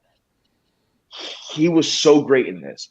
And it's just everybody, man. I know we're just giving initial thoughts. I fucking love this movie. People were asking me, is there something you didn't like about it? And I'm like, if I had to nitpick and I had to pick something, say like weigh out pros and cons, and I had to put a con, it would be the slow motion obviously was a little bit too much, which they actually counted was 24 minutes of the film. And I would have liked to see it just a little bit more Superman, because I feel like we still didn't get enough Superman for a 4-hour-long movie. We still got him probably as much as we got him in the Justice League, maybe a good 10 more minutes, if anything. Yeah. But that's literally it. I would take it just as is. If they tell me, hey, you can't change it, fine, leave it as is. Give it to me. I thought this movie was so great. It was fleshed out better. Just like he said, Steppenwolf, again, had purpose in this. Not the stupid, like, Steppenwolf that we had. He looked badass. Darkseid was dope. I love seeing the fight on Earth where he lost, and I thought that was fucking incredible. Cyborg being fleshed out. You can tell why Ray Fisher was pissed off. Mm-hmm. You can tell, and I would be too. If you're going to imagine, man, us four, we are actors, and we do the Snyder Cut, right? This is what we got paid to do. And then all of a sudden, shit goes down. The movie can't get finished, and we have a new director. And then they release a 2017. If we were the actors in that movie and we see that movie, we're like, that's not the movie we made. That's nowhere near what we made. Nope. So that's why. And again, I was not on board with the Snyder Cut. I just didn't think it was going to be that much better. I really didn't. I was in that, David mentioned it on his show, Stream Wars, where they were talking about HBO Max, and the blockbusters that they were having and whatnot. Mm-hmm. And I would put, every time anyone mentions Snyder Cut, I would put the barf emoji. I'm like, this is not going to be that much better. It can't. Dude, they shut me up. Because the thing is, I was thinking more Batman versus Superman. When you see the theatrical cut to Batman versus Superman, you're like, whatever. You saw the Snyder Cut. and then you're like the director's cut or whatever. You're like, all right, it fixed some issues. You still have some issues with the film overall. It's still a problematic film, but it did fix something. This for me was a completely different movie. Right. We did not get the same film. So that's why I think that's why I was so mind blown by the Snyder cut, because I was one that was not looking forward to it, and then seeing what we got, imagine I got it on a Warner Brothers link, right? So I saw it on my laptop because I couldn't stream it. Shut up, guy.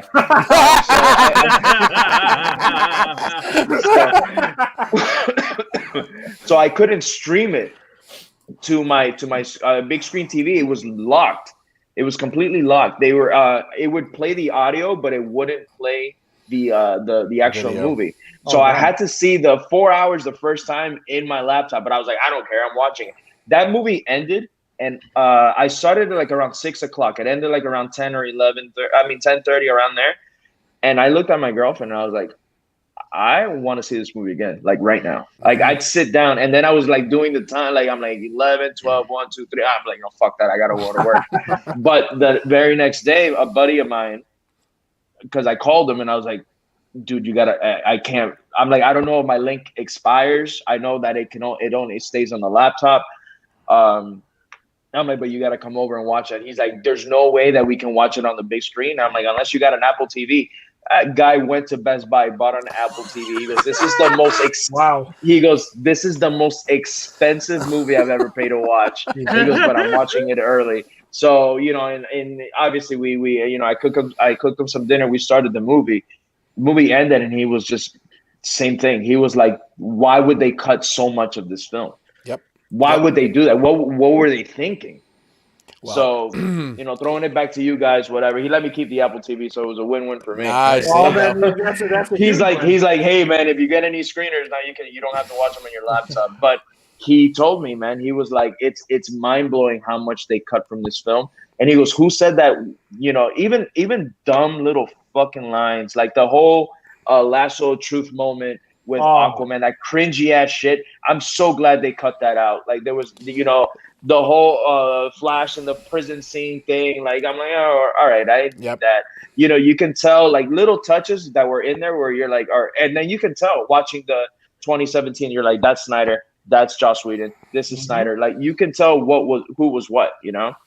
It's funny. I don't know if you saw this, if any of you guys saw this, but somebody cut tweets that they had that fans had sent to Zack Snyder when they found out that the Snyder cut was coming out, and one of them was, "Does Superman say, 'Do you bleed?'" And he goes, "That makes absolutely no sense." Then it was the scene was, "Does the mother box get picked up in the parking lot outside the memorial?"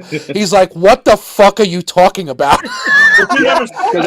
Because he never saw the original cut, so he had no idea. So all these crazy things that happened, he shows showed the tweets of what the question was, and his response was like, that doesn't make any sense. And like, well, that was in the movie that's got your name on it, pal. Yeah, your name's on it, dude. Yep.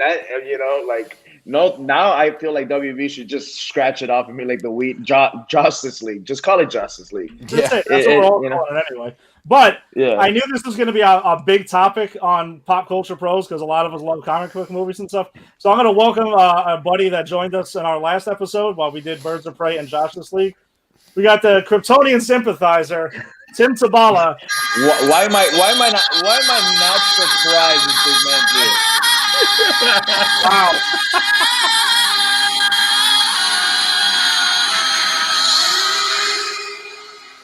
Give me all of that. Give me all of that. I don't give a fuck. I don't give a fuck. Give it to me. Fine. Come on. Wow. What's up, guys? You know what's bleeding?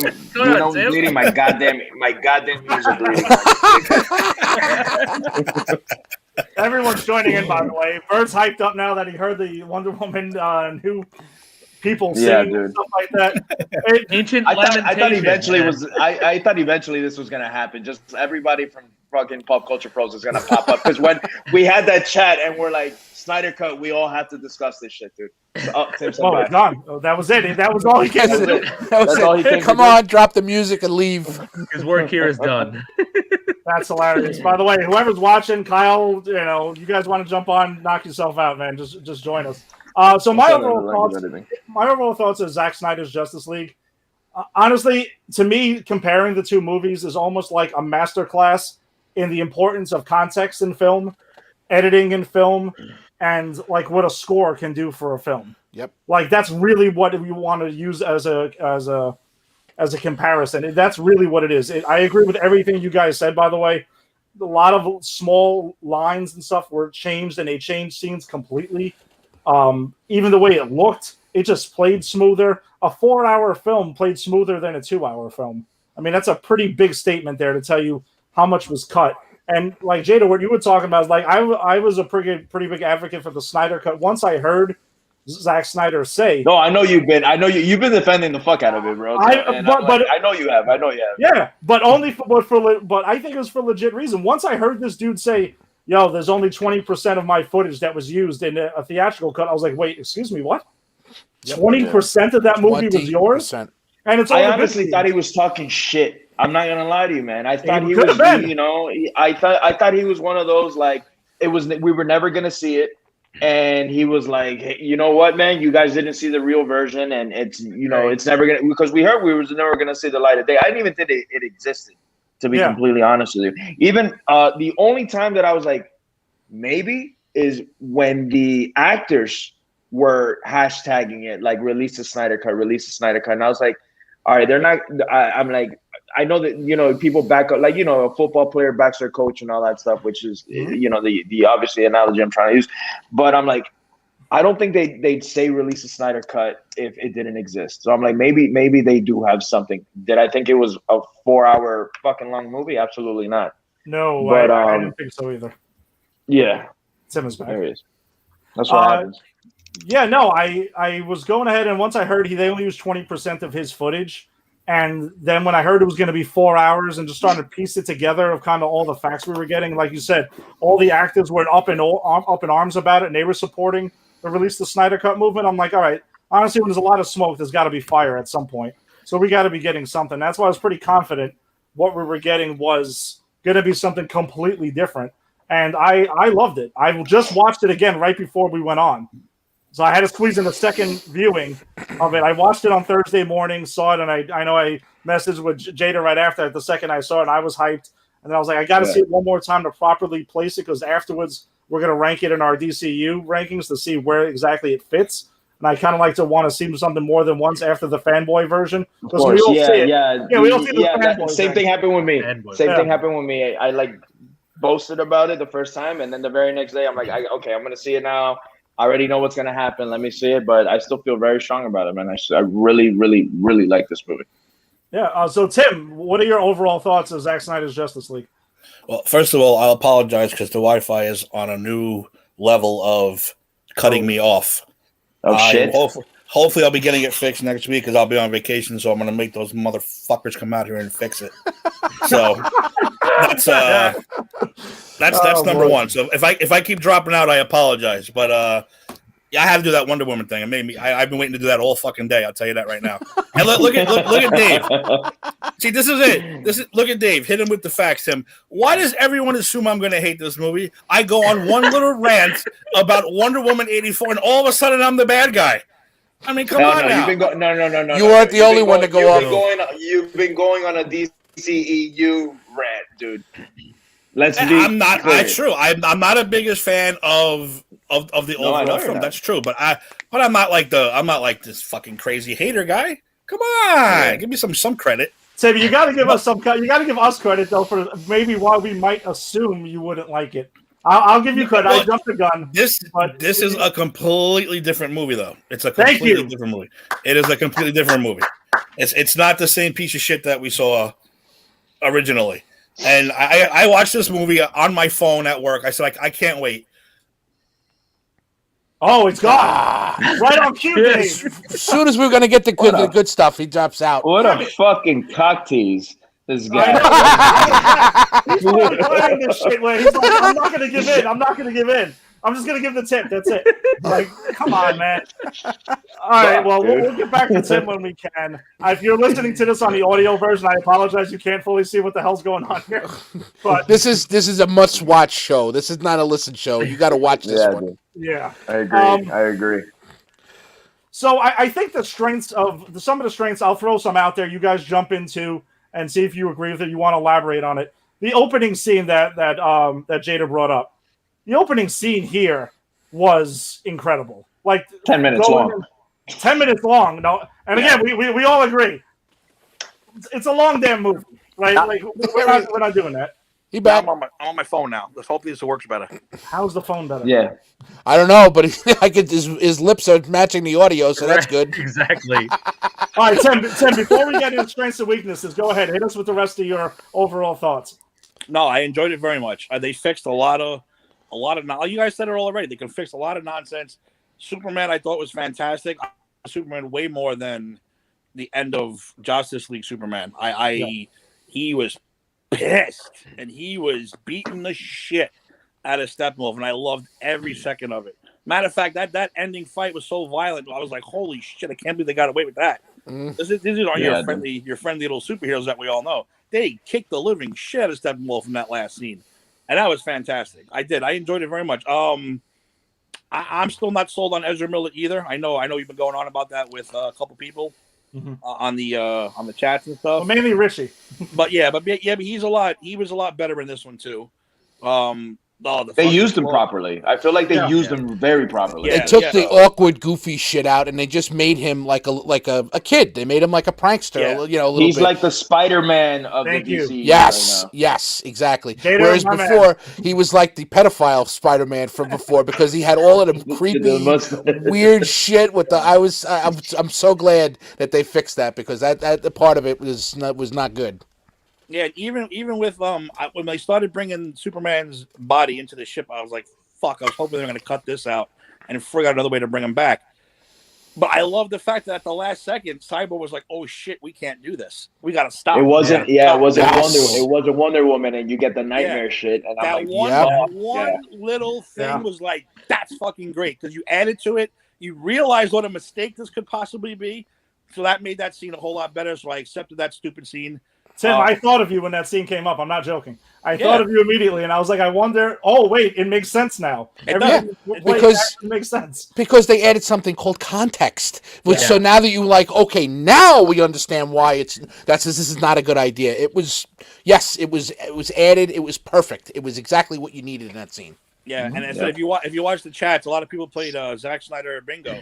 And they were drunk by the first 45 minutes because of all the slow motion bullshit. Let me tell you what, you want a slow motion Wonder Woman, cool. Batman, fine. Superman, great. But when you slow motion fucking Lois Lane buying a cup of coffee, you gotta start thinking about your choices. I was like, what the hell is this? And I'll tell you right now, I am gonna have one thing. read that shit. I have one thing. Oh, Alex, that is great. Go ahead. I have one thing. I said I don't like the fact that they changed the Aquaman music when he fucking smashes the bottle and jumps into the water or whatever. They went from a real kick-ass fucking rock song in the original to some kind of opera whine. And with the chick singing, I wanted to put a bullet in my head in that scene. There you go. Yep. That's the one scene that I said this. I'm like, what the fuck is this shit? Yeah, there you go. The original, he does this crazy little back swim and takes off like a torpedo. All right, that was cool. And this one, you got fucking ABBA singing an opera song while some chick smells his clothes. I'm like, what is this? All right, I'm going to say one thing. On the second viewing, I actually like the scene. I'm going to say I like the I'll tell you why, though. Where does he get his clothes from? Number one, is there a bucket of clothes? You want to know where he gets it from? He gets it from the same place that Peter Parker leaves his clothes all over fucking New York City.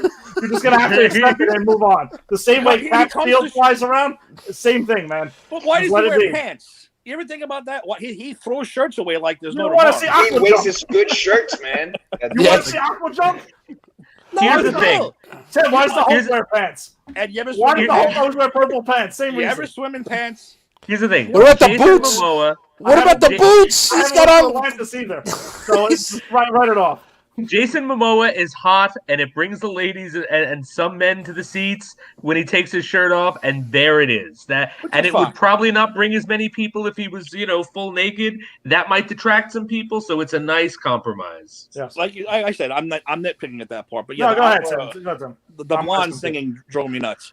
Yes. Other than that, it's no white vision, that's for sure, right, bro? Yeah, the ABBA, yes, exactly. The ABBA girl singing and her smelling the shirt, which had to smell like fucking fish. Well, what could it possibly smell like?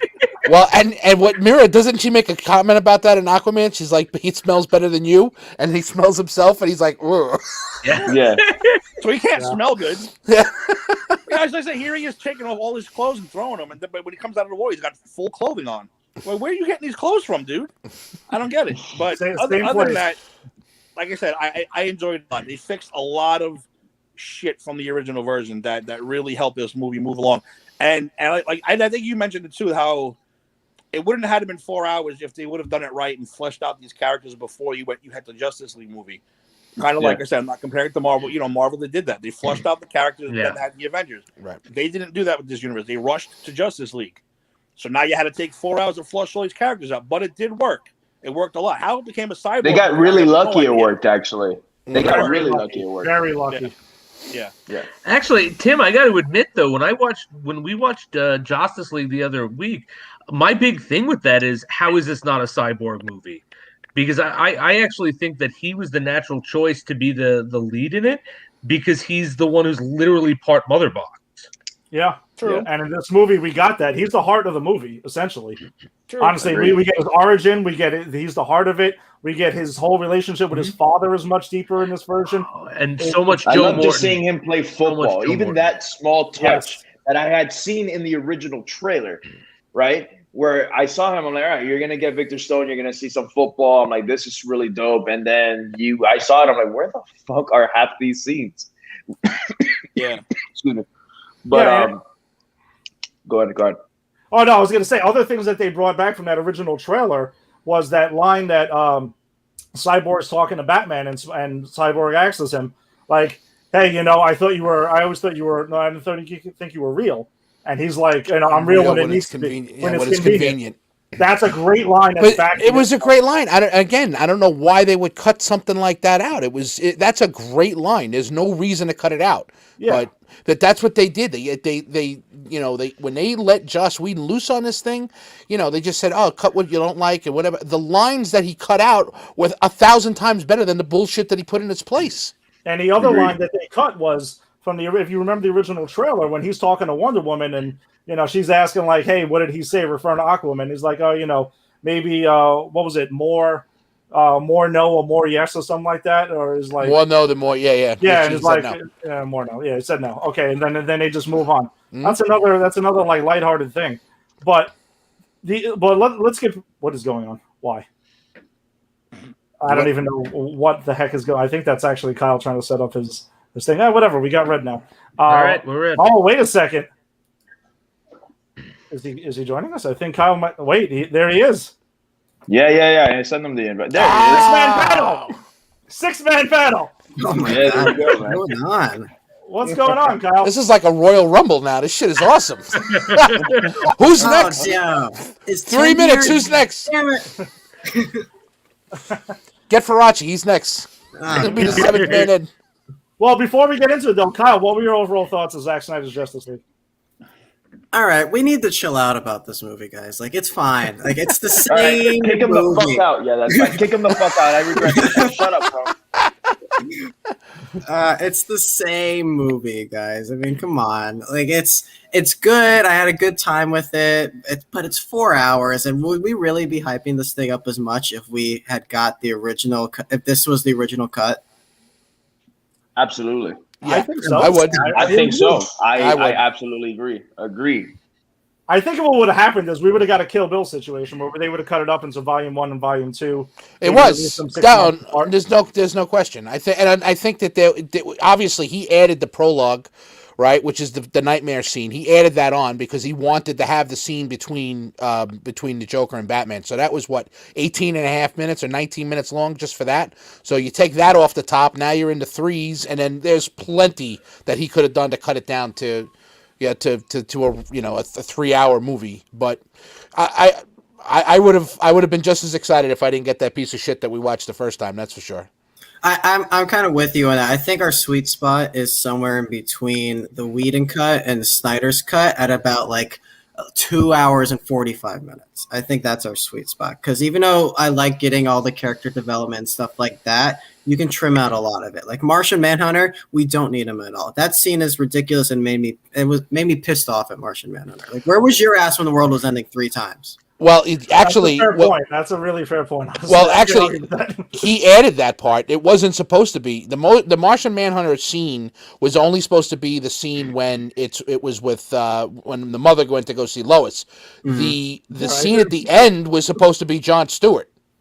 It was supposed to introduce the Lantern Corps, but Warner Brothers told him absolutely not. You're not allowed to do that. So he put Martian Manhunter in that scene instead, and so it was he had to make that change because Warner Brothers said no. But he originally wanted to make the Lantern Corps that last scene. Yeah. Kyle actually told me that he wanted to use Ryan Reynolds at the very end of the film, but Warner Brothers said no, so he had to opt to put in Martian Manhunter at the very end. I mean, can you blame them? Do they really want to remind people of that piece of shit in Green Lantern? I said the same thing to him. I'm like, I would have still kept the Green Lantern character. Yeah. But they would have had to obviously cast somebody, and then it would have been a lot more work. Mm-hmm. But I would have loved to see the Green Lantern and then them introduce. I geeked out. I'm not gonna lie to you. But this was the fanboy version, correct? So the first time I saw the movie, I geeked the fuck out when I saw Martian Manhunter. It wasn't until Kyle, because Kyle's always the voice of reason, where he was like, where was he when Doomsday was fucking, destroying shit, dude? And he was at the Pentagon. He was in the Pentagon, providing logistical and geographical support. Literally terraforming the planet, and he was just watching. He was on the phone. He was on the phone the whole. He was on a conference call. Oh yeah, he had his role. And I mentioned that before too. Where's the Lantern who's assigned to Earth? Where the hell is he? But I think that's something that we can be like, we don't know. I mean, he could be dead, or I mean, he's assigned to Earth. Well, I think that's the thing. I think that he was trying to get them to add that piece, and they just didn't. They wouldn't. The Warner Brothers, the studio, wouldn't allow it. Yeah, they're real good over there at that Warner Brothers studio. They're real swift. Yeah, exactly. The fact that they released them, they paid $70 million additional dollars to give us the movie we should have gotten originally. That would have made probably twice what the original piece of crap made. Yeah, I'd say that they have some problems over there. Yeah, no shit. They definitely are like Homer and Simpson right now. Like we fucked up, man. Because honestly, I guarantee you, they saw this cut. Apparently, it didn't stream as well as like Wonder Woman 84. It underperformed. I mean, obviously, it's a 4-hour long movie, and it's R-rated. It's R-rated also, which is a different. That's a big difference. Yeah, R-rated movies are always. But all I saw on my Facebook Friday, Saturday, Sunday, all weekend was all Justice League. I barely saw any Falcon and Winter Soldier talk. To be completely honest with you. Bro, I had people reach out to me. I didn't even know they were comic fans. And they're like, bro, did you see Zack Snyder's Justice League? I was like, I didn't even know you liked that shit. Like, I had no idea. Yeah. I had so many texts like that. It was ridiculous. So, yeah, I get it. I don't want to get off topic very quick, guys, but I just realized that your background is all Marvel, and this show you've covered all DC so far. I just found that to be very hilarious.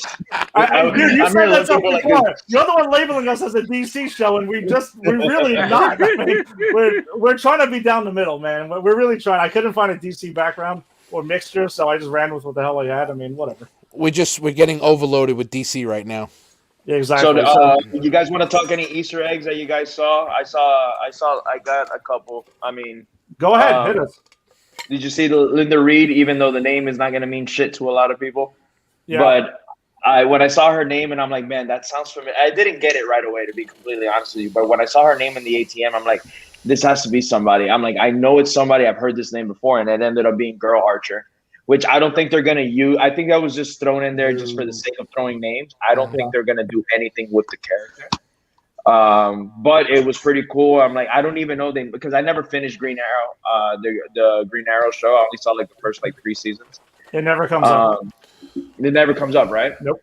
So I thought that was cool. And then the big obvious one was Ryan Choi. I thought that was super dope. That was really cool that they had him. He's the third guy who becomes the Atom in the comics. Yeah, dude. So I mean, for you don't know who Ryan Choi is, right, Kyle? He's the scientist. He's basically Ant-Man of the DC. Yeah, essentially. Well, yeah, essentially he's Ant-Man. So he's he'll never be gonna. he'll be your favorite character. No. So There's only one. favorite. There's only one Paul Rudd. Yeah, and I saw that, by the way, in that scene where they when Superman is fighting the Justice League and he's specifically fighting the Flash.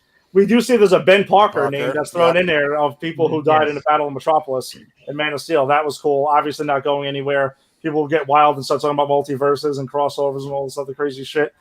It's an Easter egg, guys. Just live with it.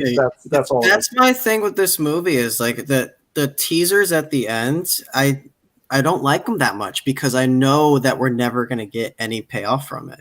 They're not going to address the nightmare sequence. They're not going to address Martian Manhunter. Like that stuff's not going to come up anymore because that's not what they're focused on. We got what? I don't think that's true necessarily. I agree with Jader. I have hope, honestly, and we saw the internet basically bully a fucking movie studio to releasing this shit, and it's the reason I feel that this can possibly happen. Oh shit, look who it is. Yo! Oh! Wow, Bert! What a tie! Check that shit out. Look at that. What's up? We recasted Jason as Bert. Did I hear somebody say it? Did I hear somebody say it was the same movie? I don't think so. Oh boy, Definitely not. We had a couple more people. We'll have like the Brady Bunch going here. It's not. It's really not. It's the same story. I mean, I don't know if you guys have mentioned. Because Cyborg in the theatrical cut just looked through the internet and found out who Bruce Wayne was instead of actually going to meet him. Exactly. Come on, like it's the same story. Like honestly, like this whole.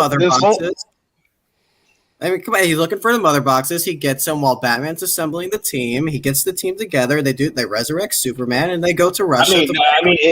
Essentially, this movie was a Zack Snyder film originally, so it's gonna have same story beats. The script didn't change. It was just what we got from the final film compared to what we got now. So it's not it's better. Yeah. Can we agree that it has the same skeleton of the story? But then we have actual content. Yeah, I mean, like dialogue that makes sense. Yeah, yeah. Well, that's you got because you had Chris Terrio's story, so it was definitely the same type of story. But what they just decided to do was just cannibalize it the way they did with Batman vs Superman, and then add in all of this other bullshit that they thought was going to appease fans, which turned out to be the exact opposite of what happened. Yeah. And that's an absolutely fair point. Bert, go ahead. What were you talking about? You didn't get a chance to chime in yet, so go ahead. No, just want to get my overall thoughts. I literally just got off work. I'm so hyped to talk about this, but I was just so happy with the epicness of it, like the fact that Warner Brothers was able to let Zack do this and actually let his whole vision be told. I was like, honestly, people were complaining about the runtime. People watch Lord of the Rings and all these other 4-hour, 3-hour movies, and they don't complain. But when it comes to certain movies like this, they want to complain about it. For me, I never looked at the watch. I was never like, oh, when's this next scene coming? Even though a lot of the scenes obviously were shared from the original movie, I knew what was going to happen. I was still excited for it, but like all the stuff, the black suit Superman, the way that Cyborg is literally the heart of the movie, which was so well done. When you go back and see the theatrical and see just how much stuff was taken out, his whole arc is basically gone. And even though Ezra Miller, he's not my favorite Flash, but instead of the fact that he's able to save the world and nobody knows about it because he went back in time, instead of saving a family and pushing a car away from the first movie, I mean that is just like not even close. Like that scene was incredible, and even the villains like Steppenwolf a little bit. His design was awesome. Obviously, and his whole motivation, you actually kind of feel for him a little bit. The fact that he's just not like in love with the mother boxes for no reason, like in the first movie. He's actually trying to mother, yeah. Oh, that's Get back, mother. Like a zombie, yeah. It's so weird. Like in this one, he's actually just trying to get back in Darkseid's good graces. And when he gets, I know Tim talked about it earlier, but when they killed him at the end, I love that they took that shot, whereas Wonder Woman cutting the sword, but it was actually cutting his head off, and like they kicked him back and sent him to Darkseid. I mean, that was fucking awesome. I'm sorry, but that was awesome. That was dope as fuck. That whole part. Well, the fact that each character had something to do with pushing everything back. You had Flash bringing everybody back with time, Superman with what he did, tossing him, Aquaman being there, and then Wonder Woman taking his head off. Each one of them had a hand in what happened. It was perfect. Because for Wonder Woman, that makes sense because he had fucked up the Amazon so bad earlier, and she wanted it. That she kept on fighting him and like not getting a one up on him. And he teases her. And he says that basically her family's dead, like that everyone was dead. So of course she was gonna fucking kill him. Look at his and also too. I don't know if you guys talked about it, but Silas, Cyborg's dad in the movie, completely. Joe awesome. Morton, lots of Joe Morton. I loved it. Yep. Yeah, Joe, and it was great. He's always good with cyborgs, though, man. And also, he's also really good with cyborgs. And I also like too. Alfred got to do a little bit more. I like the scenes with some of the other characters besides. Let me mention a scene that no one has mentioned yet that I geeked out, and it was me reading more of the Aquaman's New 52 comics. But when Hera has that little scrimmage with not Hera, Mara, with Steppenwolf, and she's taking the water out of his fucking she's just ripping it. Took some blood too. That was awesome. The blood and everything, dude. I lost my shit because you read that that's in the comics. So I was like, man, because obviously our bodies are made out of water. So if Aquaman wanted to, he could fuck all of us up. You get me? Her doing that shit was so dope, man. I lost my shit in that scene. Well, the scene that we have, I hate her fucking guts, but that was a dope scene. Yeah. Why does she have an accent, by the way? I thought I was going to bring that. I was going to bring that up later. Yeah, I was going to mention that later. It changed like 3 times in the movie. We got 7 people going right now. Just jump in and chime in on whatever the hell scene we're talking about, man. And also too, if I'm going to mention anything else, the fucking score for this movie is awesome. The original, the first one, even though look, Danny Elfman's probably one of the most popular composers of all time. His stuff is legendary. Batman, whatever. But his score for that first movie, the score from the theatrical cut was just like a greatest hits of of the Batman and Superman, but it didn't really fit within that movie. But Junkie XL, excellent. Yep. So good. The one scene that we didn't discuss yet, which I think was really great, was the initial Flash scene when with the accident. Yeah, when he gets Iris. Oh my god, bro! That was beautiful. The whole scene is in slow motion, but oh my god, brother! He's ripping out of the sneakers, and it had that glass. Touching the glass. I have to say that scene made me, in the beginning of that scene when he's kind of being like, dopey Flash and kind of saying things like when he's on the interview, I literally went, oh no, please don't do this to the Flash again. I thought this was going to be fixed. But then when he does all that, when he breaks out of the shoes and he touches the glass, and even like the fun part of him grabbing the hot dog while he saves Iris, I thought was cool. And then like when he's got the hot dog and he's like, oh no, this is how I get dogs to like me. This is part of why you should hire me. I was like, thank you. My mind went so dirty in that scene where I was like, if this guy sticks that hot dog in her mouth. I'm like, please don't tell me, because he grabbed it. I thought he was gonna like Deadpool the shit out of that, bro. Like, fucking do it. And I'm like, wait, this is not this type of movie, dude. But that's exactly where my mind went. I'm not gonna lie to you, man. I love this scene. I think it's a great scene, but I have a feeling Kyle's going to agree with me on this. It is a filler scene. It's not necessary to the story. No, not at all. Not at all. But it's very Evan Peter-ish because it gives you that Quicksilver type of, look into him getting out there, doing what he has to do, and it basically explains his powers in, albeit an elongated scene, but it gives you everything that you need to know about what the Flash is able to do in that one scene like that. My favorite Flash scene was the ending, dude, where he's running and then he realizes that he has to run so fast to turn back time. That was just used so well. We see him do so much shit in the comics, and we didn't get any. Even in the scene where they're fighting underground, how he's moving with back and forth, like you didn't get any of that shit. You said it earlier where he was awkwardly pushing people out of the way and shit in the Joss cut. In this one, obviously I thought he was gonna grab people and like take them upstairs quickly. We didn't get any of that. But even him dodging, the parademons and all, I thought that was a nice touch, and it was literally a 3-second cut that we got. Right. I want to see more of the character. I'm also not 100% on Ezra Miller, but it's who we got. Are we gonna bring it till we chokeslam the girl and then never addressed it? Yeah, right? No, that's just a whole different that's a whole other episode, brother. Which is odd too, because they fired Warner Brothers has fired people like the dude who played Ralph Dibny on The Flash. He got canned for old tweets, and that was that. Really? This doesn't happen. Yeah, he did. Jeez, man. Bro. I didn't know if the Flash thing was still going on, still happening with Ezra. I thought he was going to be canned like this, to be completely honest with you. But hey, you know what? They're keeping Amber Heard. They're keeping him. No, they fired Amber Heard. I heard that was a rumor. Yeah, I didn't see that. Oh, did they? I heard that. Yeah, I heard that was a rumor. That was a rumor that went around for like 2 days, and then I think her publicist or she wrote like, "I'm not fired from this," or Warner. Somebody said that it was not official. So that was for Aquaman too, right? Yeah, people were pushing for Amelia Clark to recast as Mara. Mm-hmm. Yeah, I saw that. No, don't let her touch it. Like she deserves better. God damn it, Kyle. That was cool teeing it up for Kyle because I heard about the Amelia Clark stuff, so that had to be put in there. You know what this movie needed more of? Margot Robbie. That's what they needed. Not just a reference that she died at some point or whatever.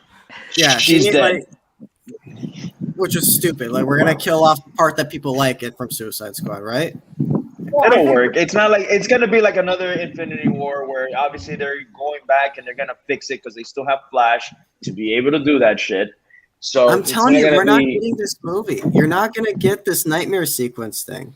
We had what? We had Shazam 2, we have Aquaman 2, we have Black Adam, we have the Batman, this whole trilogy of Batman coming. Like, I don't think we're getting another Justice League for a long time. And if we do, it's not going to be the Flash. Like, we're not going to be getting this nightmare sequence thing. Where is that coming down the road? You don't think that Warner Brothers pumped in this money to potentially revive that IP? Maybe with a different I don't think so. I think they saw this I don't as a think cash that's. grab. I don't think. Okay. Yeah, I don't think that's the reason they did it. But I think that they're seeing the dollar signs right now. Is what I'm thinking. They're seeing what if they were watching social media the way that they were, and they took this little campaign to get this film made, and then finally made it because they could, they saw the potential in it. There's no way that they can just say, "Nah, we're all done, we're finished." I don't see that that's the case. And Zack Snyder can tell me till the cows come home that he has no interest in making another superhero movie. That shit is bullshit. He would make that movie. It's all he needs is this, and then he would make that. But if they're thinking that this is going to be, if they're thinking it's going to be as big as this, they have to consider it. It just logistically doesn't make sense with all the movies they already have coming out set with writers and directors and everything ready to go. But also, if you look at the actors, Ben Affleck's not coming back. He's going to be in the Flash movie, and then that's it. You have people like Jared Leto, who's burnt out by it. You have what's his name, Joe Manganiello. Like, he's like kind of. How is Jared Leto burnt out by it? He did one and a half. The guy literally shows up on.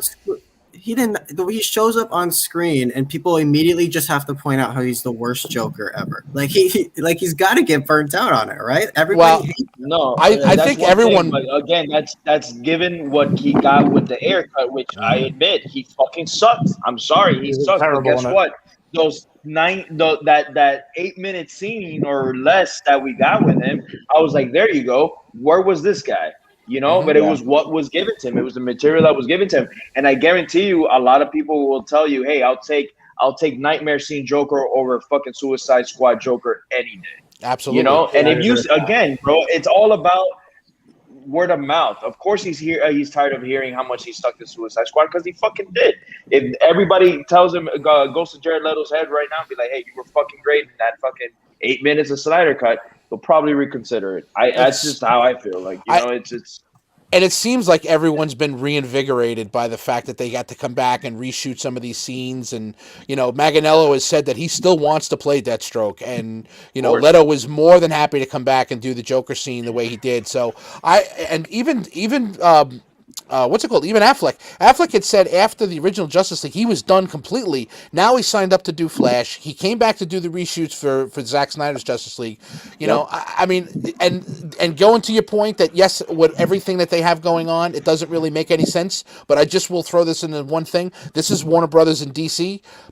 Anything is possible. Because they just turn on a dime when it comes to anything with DC. So if they think it's going to make them money, they will move forward with it. And I think that they have to be looking at the positive press that this got and at the popularity of it, and they got to say that, hey, we may have something here. We may need to do this. And I just think Justice League itself is too valuable an IP to let it go, to let it fail. Like imagine if the Avengers failed for Marvel.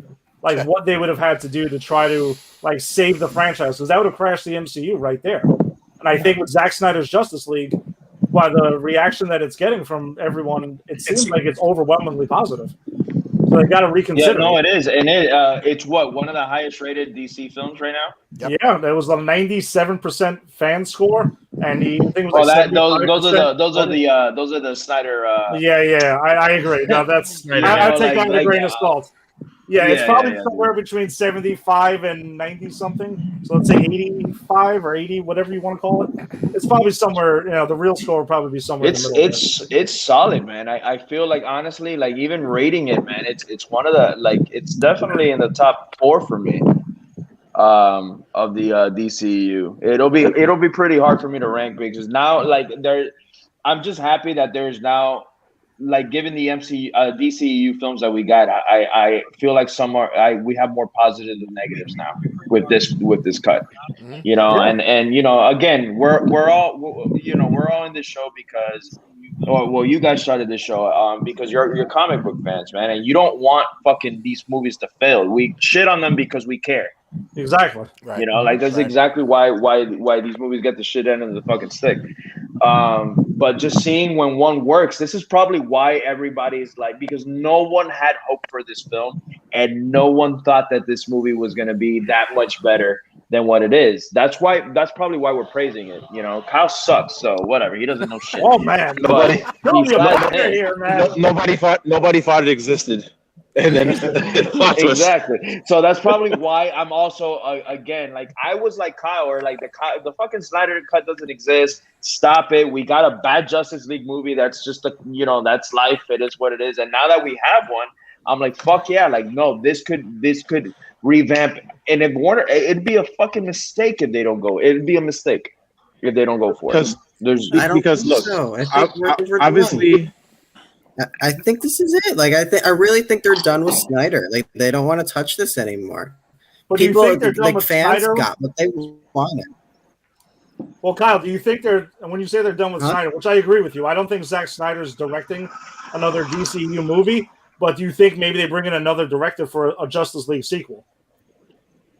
I don't think so. I think what we're gonna see happen is we're slowly gonna work towards something else. Maybe we'll get another Justice League, but it's not with this cast of characters we got right now. Think about the Flash that we have coming up, right? Who's been announced in that? Michael Keaton. We have a Supergirl coming in it. We have all these different pieces that are gonna be a part of it. I think that movie's gonna be a reset. We're gonna keep Momoa. We're gonna keep Gal Gadot, and probably Ezra Miller too. But we're gonna have a different cast of characters. We're gonna have Michael Keaton as Batman in there. We're gonna have Shazam. Zachary Levi might be in there too. I'm not gonna lie to you. I honestly thought that the Flash movie, because I think the first thing that they announced, isn't this movie called The Flashpoint Paradox? They don't have a title just yet. No title, but it's supposed to be based on. I know a couple of years ago that they were gonna do Flashpoint. I thought that was the first Flash film, and I'm like, this. They had like 10 scripts already for this movie. They've had like 10 different scripts and directors. I'm like, this. The only reason why this is happening is because DC needs to hit that reset button because of all the fuck ups. But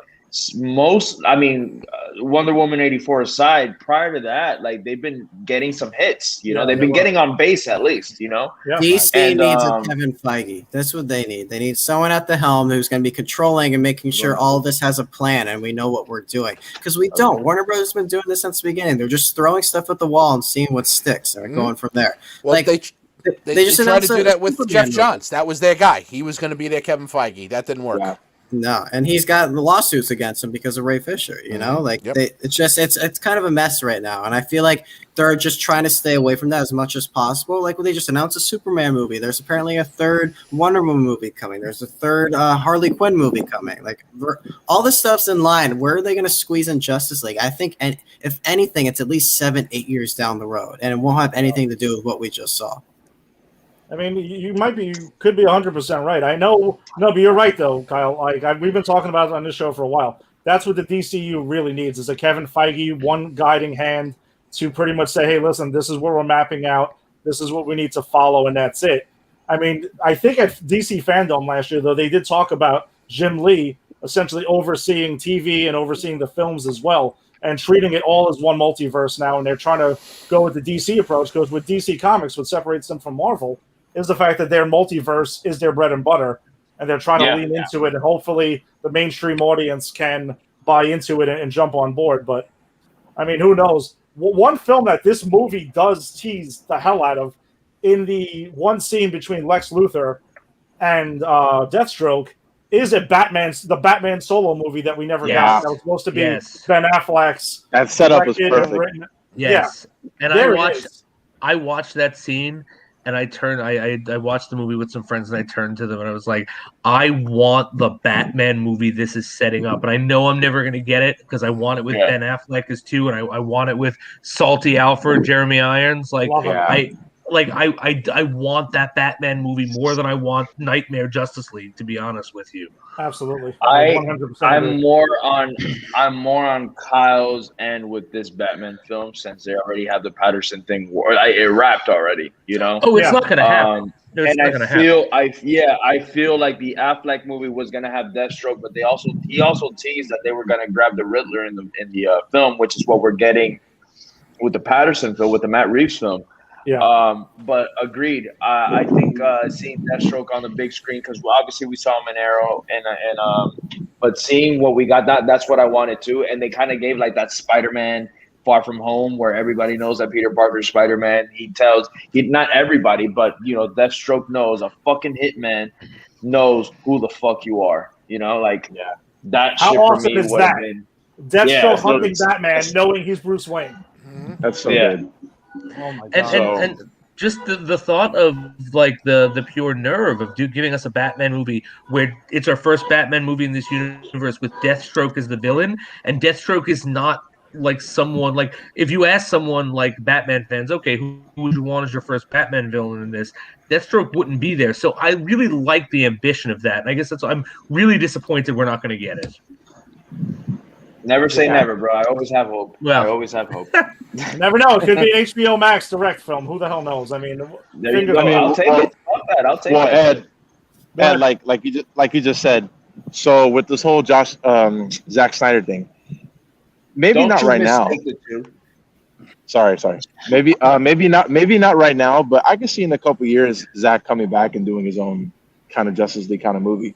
Because obviously Warner Brothers, they're not going to give him a $200 million budget. No one's going to get a $200 million budget now, especially with everything going on. Yeah. But I think if you make, direct to HBO Max movies for, $60, $70 million, I think you could see a Zack Snyder Justice League movie in the future. Maybe not right now, but definitely. I think because of the buzz and and also too with the direction, because DC now, Warner Brothers now compared to, back in 2016, 2017, they weren't necessarily worried about trying to catch up with Marvel and had a crisis of, we can't have this because it's too dark and da-da-da. Now they don't care about that because now they can do any type of movie they want because all the DC characters can fit in different genres. So it doesn't really matter, if you want to have one type of Justice League movie with Zack Snyder that people want to see and you want to have a new one that you want to come up with, with these new characters, you can do that. So I feel like even if it's not right now, down the line it can happen. So never say never.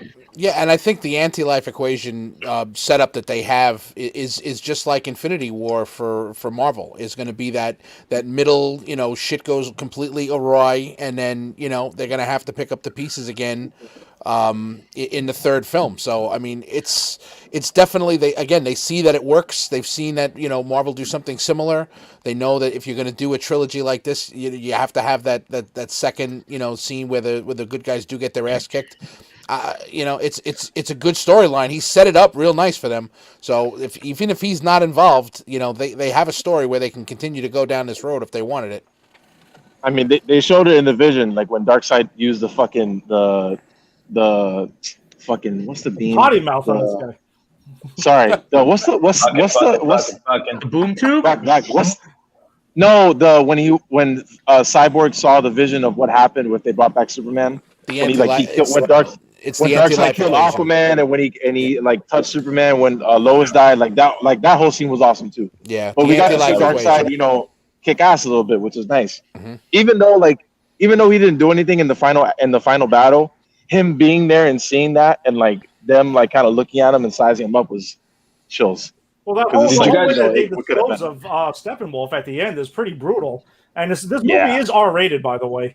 And you can see things are a lot more brutal. And the way I kind of thought about it was it seemed like they were brutal in similar ways of the Seven is brutal in The Boys. But again, like Jada, when you mentioned earlier, not to that extreme, because if you're familiar with The Boys, that goes really off the wall, crazy of how violent that gets.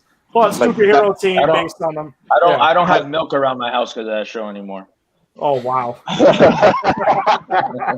This movie's rated R because Batman is fuck.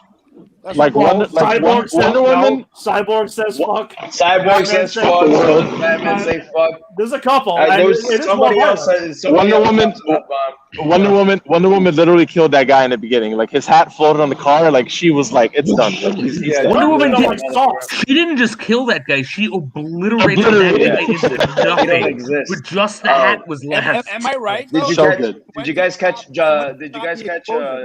Hold on. Right? Stop the explosion by blowing up a building. Okay. Yeah. It's like more at the side of it. No one. Just knock off a couple windows. That'll be fine. If you want me to nitpick, that's where I'll nitpick. I have to stop this major explosion, but I am going to blow the whole side of a building out and watch this guy disintegrate in front of all these children. See, my further nitpick was she flying that suitcase out, or was she jumping? That's my nitpick. She was jumping. She was jumping really high. Did you guys catch Jimmy Olsen in the film? No, actually, I didn't. He was one of the cops in the. He was one of the cops. All right, so it's a little Easter egg. That's another one that I had written down. Remember when the original Superman? He's the original Jimmy Olsen. He's not playing Jimmy Olsen. He's playing a cop. Okay. When she goes to drop off the coffee, and he goes, "You never miss a day." He's Jimmy Olsen he's the Jimmy Olsen in the Richard Donner. I thought that was really cool. Hey, but I sound like, oh shit. Let me ask you guys a question. Maybe I missed it. How does Darkseid not remember Earth? Yes. Yes. No, that was a fuck up. Yes. And Tim, let me tell you something that. Because let me tell you something. Tom Brady remembers that one fucking game he lost in 2017. He's never going to forget that fucking game. Don't compare Tom Brady to Darkseid. Tom Brady just got one battle he lost. That was my biggest. Where the anti-life equation is. That was my biggest problem with the movie because Steppenwolf has this moment and tells him of it, and I was just like, "But wait, you guys left the mother boxes here because you got your asses kicked. Like, you don't normally just drop mother boxes. Like, so if the mother boxes are calling to you, this is the place we got our asses kicked. This is where the mother boxes are, and this is the anti-life equation. Like, I didn't understand why that was a big revelation. Like, that didn't make sense to me. Well, I think he thought the mother boxes were there, but I don't. If I recall, though, he wasn't aware that the anti-life equation was on Earth, though. He knew about the mother boxes. Definitely wasn't. Steppenwolf told him. Yeah, exactly. But Steppenwolf didn't know it was there either. He just stumbled upon it. So it could have been. I mean, look, they didn't. If they would have went into that storyline, maybe the movie would have been another 25 minutes long. But I mean, they could possibly have. Could possibly have said that whoever put the anti-life there was put there by someone who didn't make it out of the battle, and they didn't know that it wasn't there. So it could have been put anywhere. Darkseid put it there in the beginning. Wasn't No, that the whole thing when he first got there? I mean, he might have. He didn't, but because from what I interpreted, that it was always on Earth. It's just that I guess he forgot. Because I mean, Ares did mess him up pretty good, which is pretty sick too. Yeah, it was Yeah, pretty sick. Because I'm like, who the hell's gonna stop Darkseid pre Justice League, pre like 1,000 years, and freaking Ares like and Zeus. Puts him down in like So a good. second. Awesome. Ares and Zeus, it's awesome. Okay, all right. Well, let's wrap this thing up quick right now. Just give a quick hit of where does Zack Snyder's Justice League fall on your DCU rankings. We'll close that out, and then we're going to hand it off to Jada and Kyle so they can knock out their show. We'll go around the horn. Kyle, where does Zack Snyder's Justice League land for you? Quick, you had to rank them quick. I would. It's not better than Shazam, Wonder Woman, Birds of Prey, Man of Steel. I'd probably put it at about 5. Like, I enjoy it. I don't think it's a bad movie at all. I just don't think it's anything special. But yeah, probably around 5. Right up there with, I think, Batman vs. Superman. Okay. An Ultimate Edition, or you're talking about like theatrical? Yeah, Ultimate. I put it about right there. Okay. Tony, where do you got? Where does this land for you? I have it. I slotted it in at number 2. So I have Man of Steel at 1. Zack Snyder's Justice League 2, Aquaman 3, Wonder Woman 4, Shazam 5, BVS Ultimate Edition 6, Birds of Prey, Wonder Woman 84, Justice League Suicide Squad. Okay, interesting. Jada, what do you got? Where does this land for you? Fuck, bro. If you're putting me under pressure, Always. I want to say maybe number 4. I would have Man of Steel. Wonder Woman and Shazam kind of flip back and forth to me, but I would say Wonder Woman, Shazam, Justice League, then Aquaman, and the rest. I don't know. Just kind of like fall. Whatever, toss it over. Yeah. This should be interesting. Definitely. I do have to definitely say my bottom 2 are we counting 2017? Justice League, because it doesn't exist. So the bottom of the barrel for me, let me tell you, man, it was Suicide Squad for such a long time, but I just have a disgust taste with Wonder Woman 1984 that I want to put that at the fucking bottom of the fucking barrel now. So now it's 84. I want to say Suicide Squad, and then Justice League right on top of that, and then I forgot what else I'm missing. Probably Man of Steel. I mean, not Man of Steel. Leave BBS Birds somewhere of in there. Prey.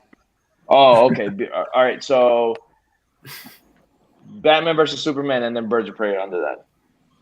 Fair enough. This should be interesting. Tim, where does it land for you? I'm not going to go through the whole thing. I'll just say 3 or 4, somewhere around there. I'm not going to get into the whole thing. 3 or 4, probably.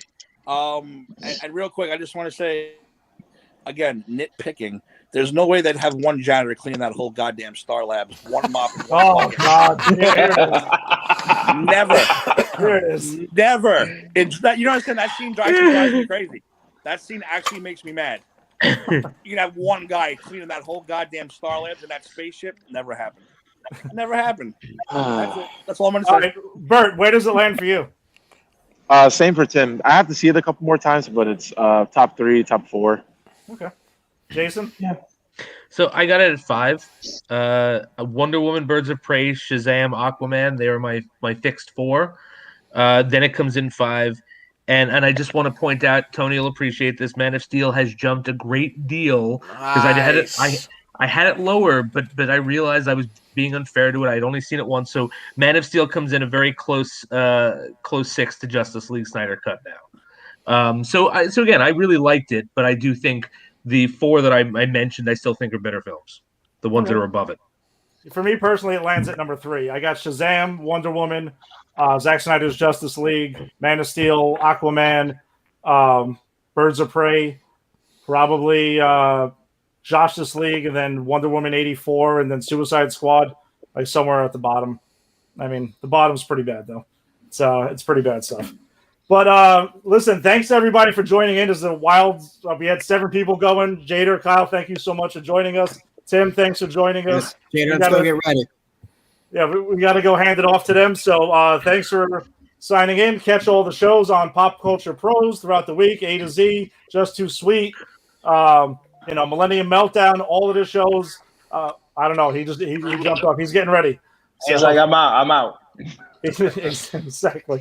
No, you guys got a whole big thing. I know you guys got a guest too. So, and thanks everybody for checking us out on Facebook or YouTube or Instagram or the audio version only. Thanks so much. We'll be back next Wednesday with a new episode of Falcon and Winter Soldier and a bunch of CW stuff. So take it easy and have a great night. Jumping into Marvel films, dude. MCU hold on, MCU or pre-Marvel? Whatever you guys want, man. We're gonna jump around. All right, so whatever. We're gonna jump around a little bit. We're gonna do Dread. We're gonna do some non-franchise stuff after this. Okay. All right, we're gonna jump a little. That I'll give you a heads up because I know you're a huge fan too, and Tim as well. But then we're gonna jump around pre-MCU. Like I watched 1994 Fantastic Four over my vacation. Have you ever seen it? Have you ever seen it? Yeah, I've seen it. It's exactly. It's awful. It's disgusting. But it's beautiful trash. It's got to be fun to talk about, though. Why not, dude? All right, if you guys don't do the Phantom or the Shadow, I'm gonna be real pissed. So when you guys talk about those, let's jump into those because those are fun films. Dude, send me some ideas. We're down. I'm up for doing the Phantom of the Shadow. Fuck yeah, dude. All right. Shadow's a fun movie. I gotta get the Shadow's a fun movie. Yeah, man. Hell yeah. I dude, we'll talk, man. I'll send you a fucking list of comics. Dude, we're doing Dolph Lundgren, Punisher. We're doing all of it, man. Don't trust me. Hancock, we're gonna do them all, baby. Yeah. Nice. So that's what anyone's got to look forward to. We're gonna get wild, and then we'll get into the MCU because we know MCU is gonna be a big circle jerk for a lot of us. So whatever. Yeah. Oh yeah. Everywhere. Exactly. Everywhere. It's gonna be disgusting. So, all right, man. Take it easy, everyone. Enjoy yourselves. Have a good night. Stay safe, man. Peace. Later.